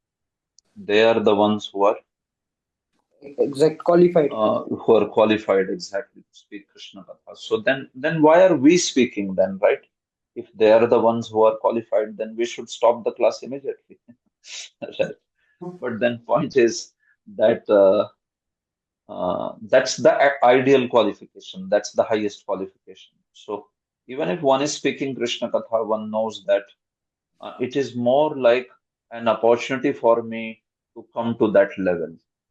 I am not qualified actually to speak Krishna Katha. The real standard of speaking Krishna Katha is that one should be free from these material hankerings and all that. But I am being given that opportunity by Prabhupada's mercy, by devotees' mercy, so that by doing kirtanam, by speaking about it, I can also come to that standard. I can rise to that particular standard. So that's the mode of a speaker. That is the thing. And secondly, Karma Mishra Bhakti, it is different than Shuddha Bhakti or Jnana Mishra, Shuddha Bhakti or Nirguna Bhakti. So this discussion is there in Bhagavad Gita's 7th chapter. If you see the 7th chapter, verses 16 verses commentary, 16, 17. Vishwanath Chakravarti's commentary. So he's very nicely explaining what is Karma Mishra Bhakti, what is Jnana Mishra Bhakti, what is Nirguna Shuddha Bhakti, Kevala Bhakti, like that. So Karma Mishra Bhakti is that Bhakti, Prabhu, where there is mixing of karma done in the bhakti. So there is mixing of aspects of ritualistic, karma kand, that could include devata worship, or that could include other sorts of aspects of the ritualistic karma. And there is also desire to gain benefit from that karma, desire to get some benefits, some material benefit. So, like demigods, devatas are typically in the category of karma mishra. Not all devatas, but yeah, many of them. Like Indra is considered a category of karma mishra. So he is a devotee. Certainly, he is a wonderful devotee. But he is also attached to the benefit that are derived from bhakti. And also, he is into those ritualistic sacrifices and all those aspects. So, in our life, as devotees, our bhakti should be the best Kevala bhakti. But if somebody is mixing too much of demigod worship or all many other aspects, then that will become karma mishra. So Prabhuji, exactly, matlab, karma mishra bhakti means including the worship of demigods into your devotional service. Is it that only? Including the devatas worship, but devata worship for what purpose? For getting some mundane benefits and all that. You are doing it for the purpose of getting some mundane benefits or like that. If you are doing it just for the sake of so that people don't criticize you, only for that purpose. Otherwise, you have faith that Krishna is only the master. I don't need to worship anyone else. Then it is not so much considered karma. Okay. So intention also matters, no? Right. Prabhuji means another side of it is like I'm doing my activities with having certain desire. Means I want to earn certain what to say money or certain position I want. So it also comes under karma mishra bhakti.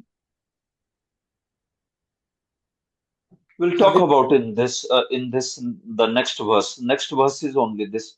The whole discussion in next verse is about this. Thank you. Talk about it. Okay. Vasudev Pran Prabhu. Hare Krishna Prabhuji, Dandavat Pranam.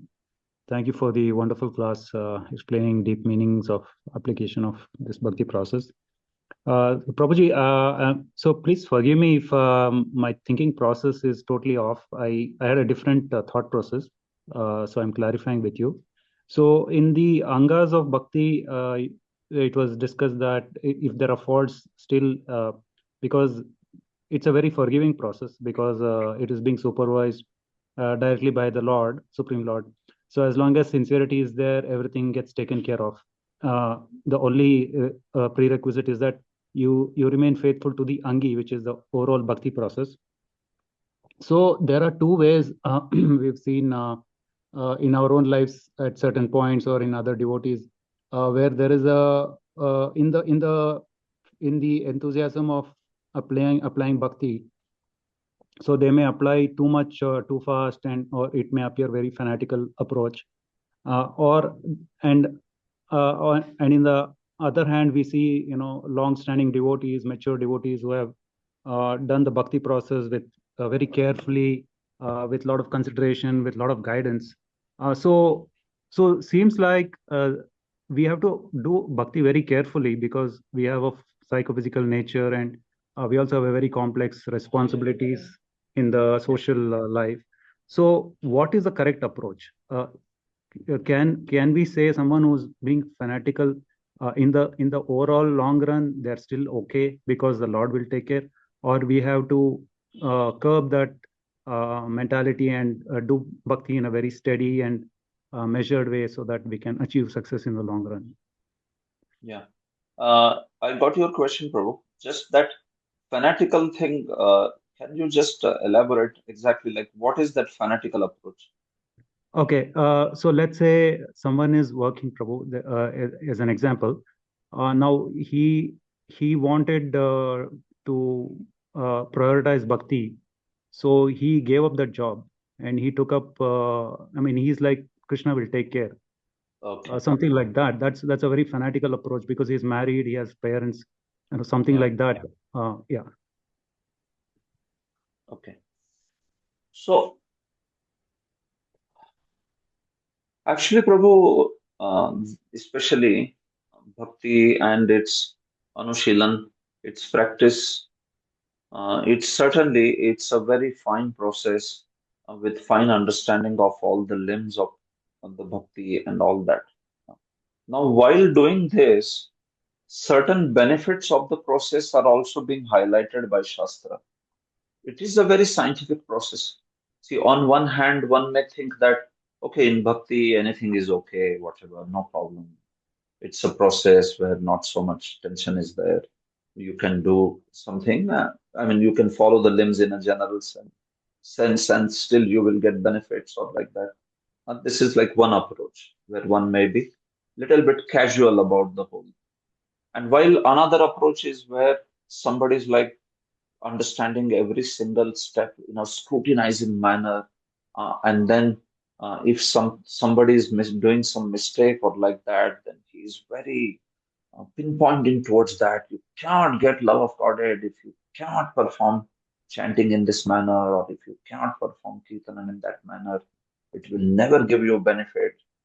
So sometimes some people are also very like in that kind of mood also, where they just see bhakti process also like some other process. Like one time I remember one of the devotees, he would sit in front of everybody and see how they are chanting.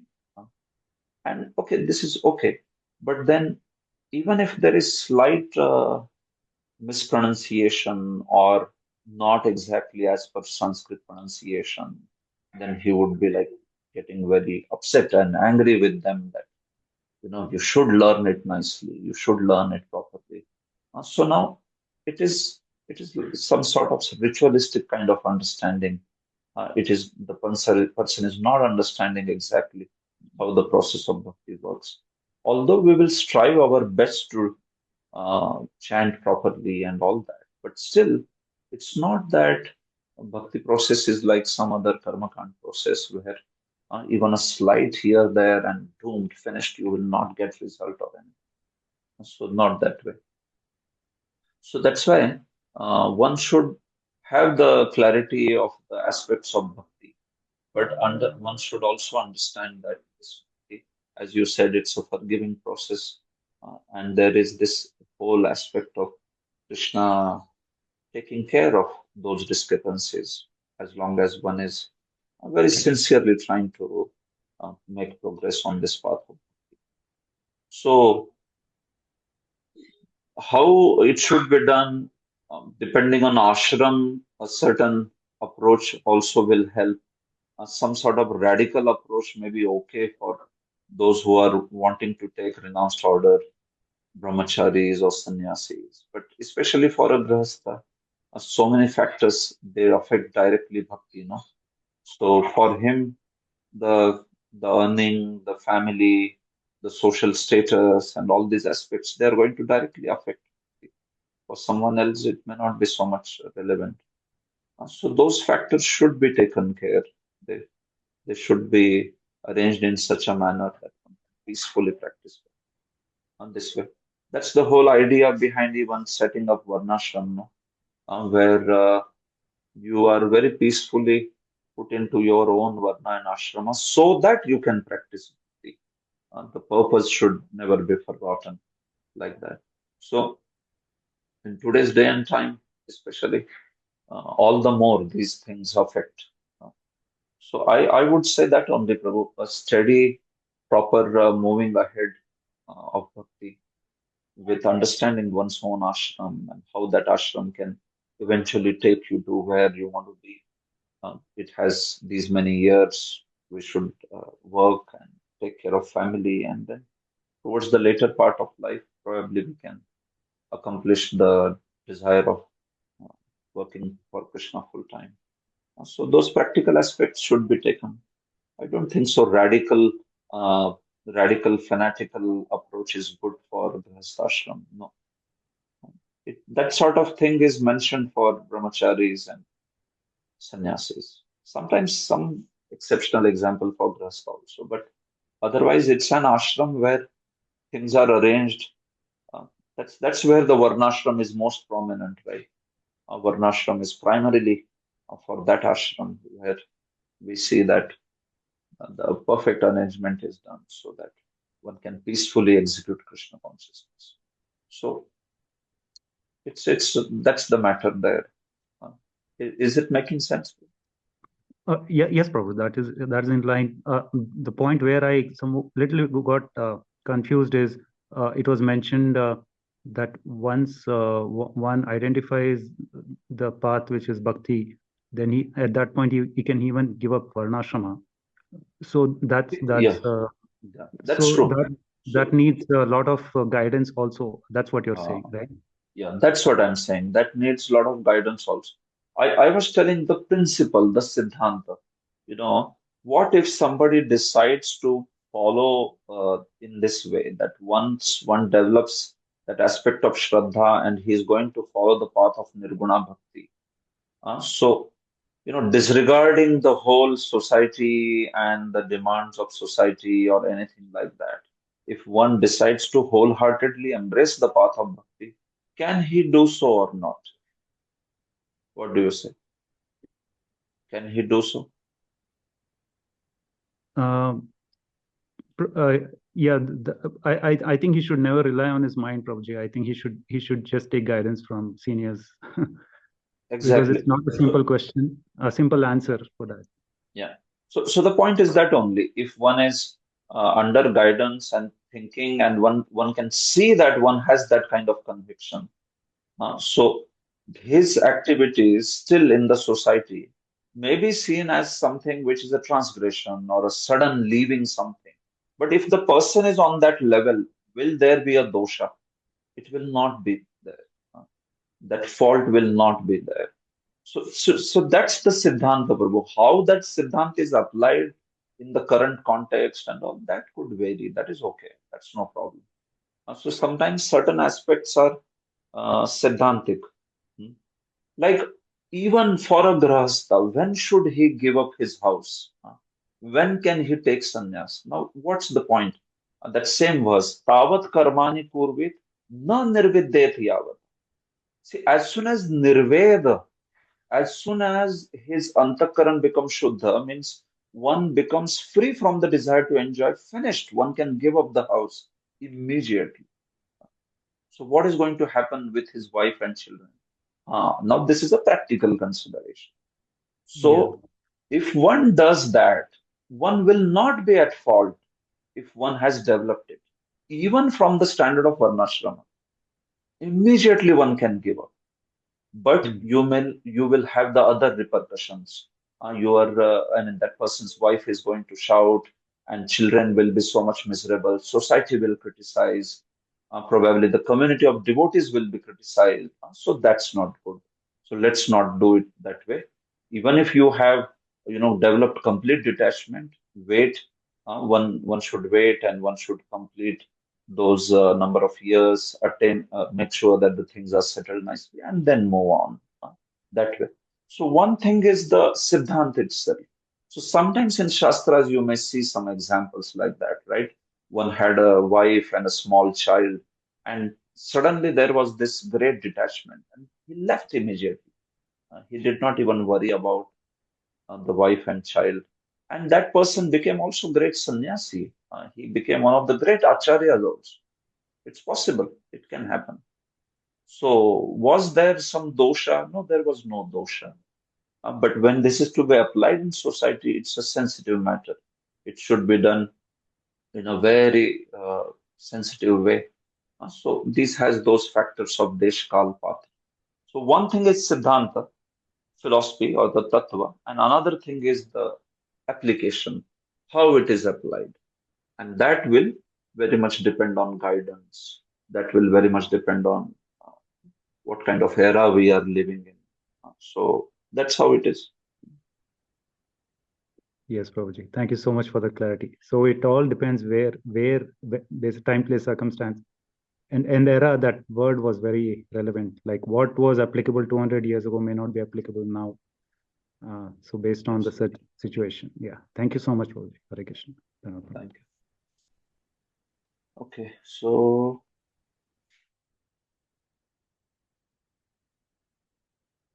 there is some question in the chat. Hare Krishna Prabhu, Dandavat Pranam.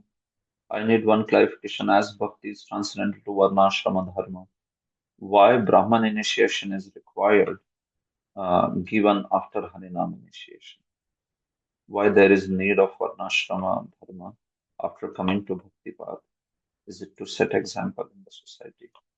Okay. So why is the need of Varnashrama Dharma when we are actually following the path of Bhakti? So it's very true. One thing is Siddhanta. Again, here also there is subject matter of time, place, circumstances. So is Bhakti dependent on Varnashrama Dharma? It's not. First, Siddhant should be straight, very clear. Is Bhakti dependent on Varnashrama? No, it is not. One may wear dhoti and one may wear jeans pant. Are both qualified to go back home, back to Godhead if they take to the process of Bhakti? Varnashrama is wearing dhoti. I mean, just one small thing. Eating with spoon and eating with hand, right?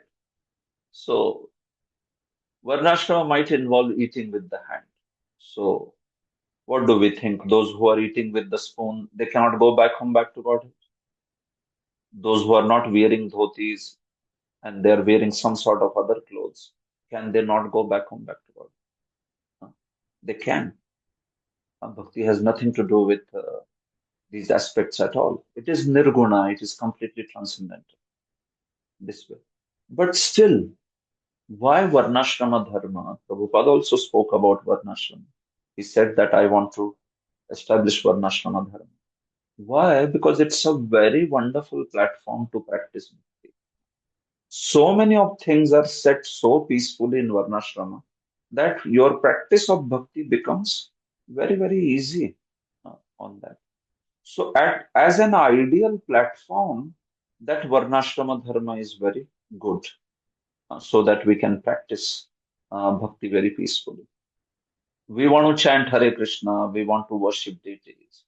But if we have, software jobs or other sorts of jobs where one may be working 18, 20 hours a day or working in the night shifts, working in different sorts of shifts depending on countries and all that.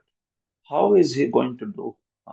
One should get up at Brahma Muhurta and chant, but one may be working at Brahma Muhurta. Why? Because he's supporting some US shift or UK shift or whatever.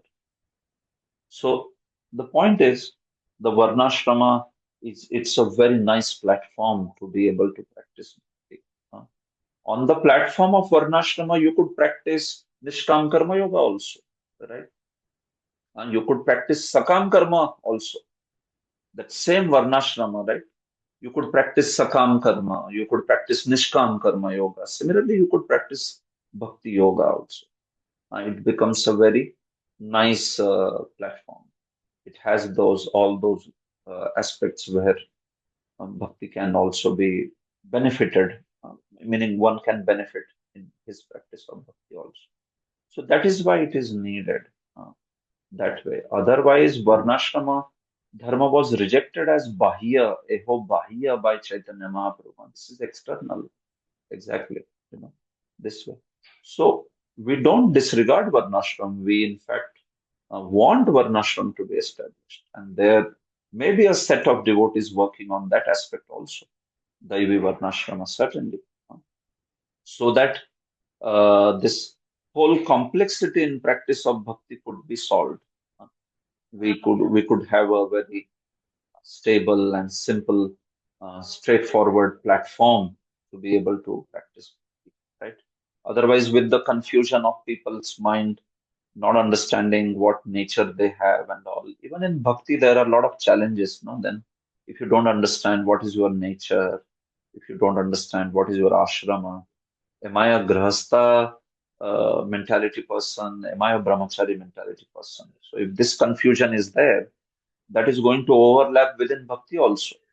So that's why varnashram is needed. That's the point. As far as Brahman initiation is concerned, well, see, in our path, the holy name is what actually offers us the highest goal of life, which is love of Godhead. But in order to chant that holy name, any other catalysts which help, they are accepted in our process. So Srila Jiva Goswami mentions that the process of Pancharatra or the Vaidhi aspect, where we take these Brahmin initiations and all that. So that helps one to achieve the process of chanting Hare Krishna and its effect. It helps one very much. So when one takes the Gayatri initiations and all that, so the kind of expectation is there about the purity, about the cleanliness, and the discipline of Shastra, discipline of worshiping deity.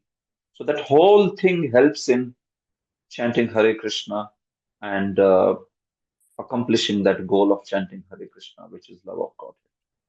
So you could say it is supportive to the process of this Bhagavat Vidhi, Pancharatrika Vidhi, of which the part is Gayatri also.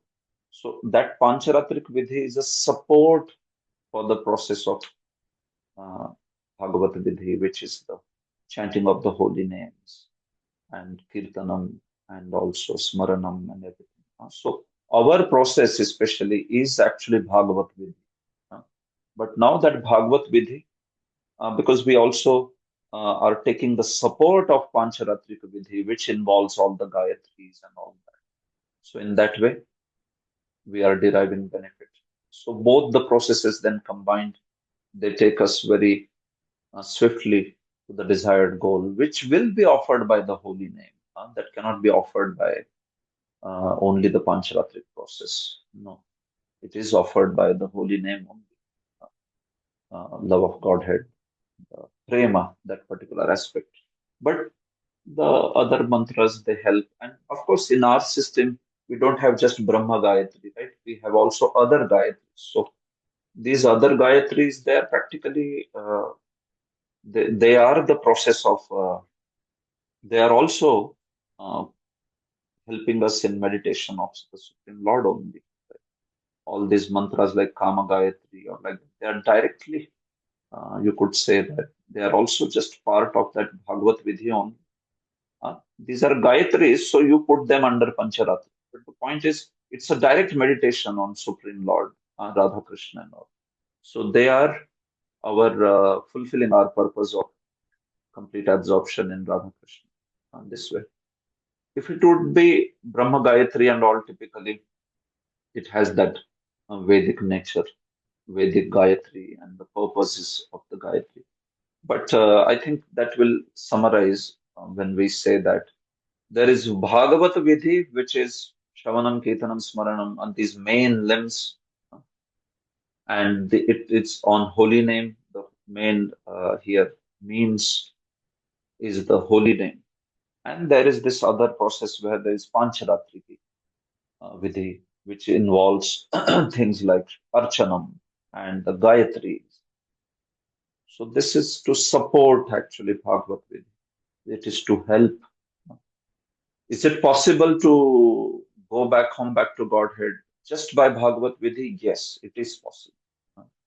Without taking the help of Pancharatrika Vidhi.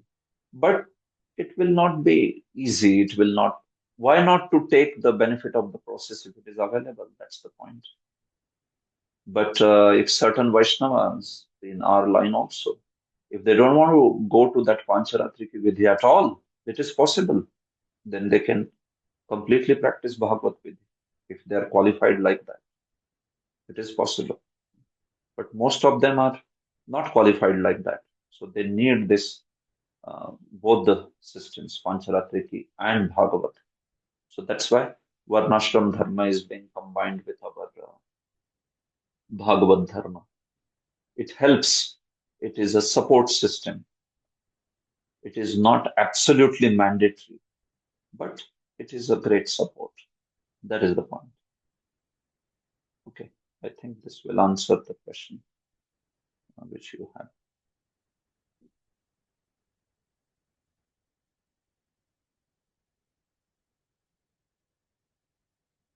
Okay, I guess I will stop here. If there is any question remaining, you may ask me in the next session, but at this point I will pause.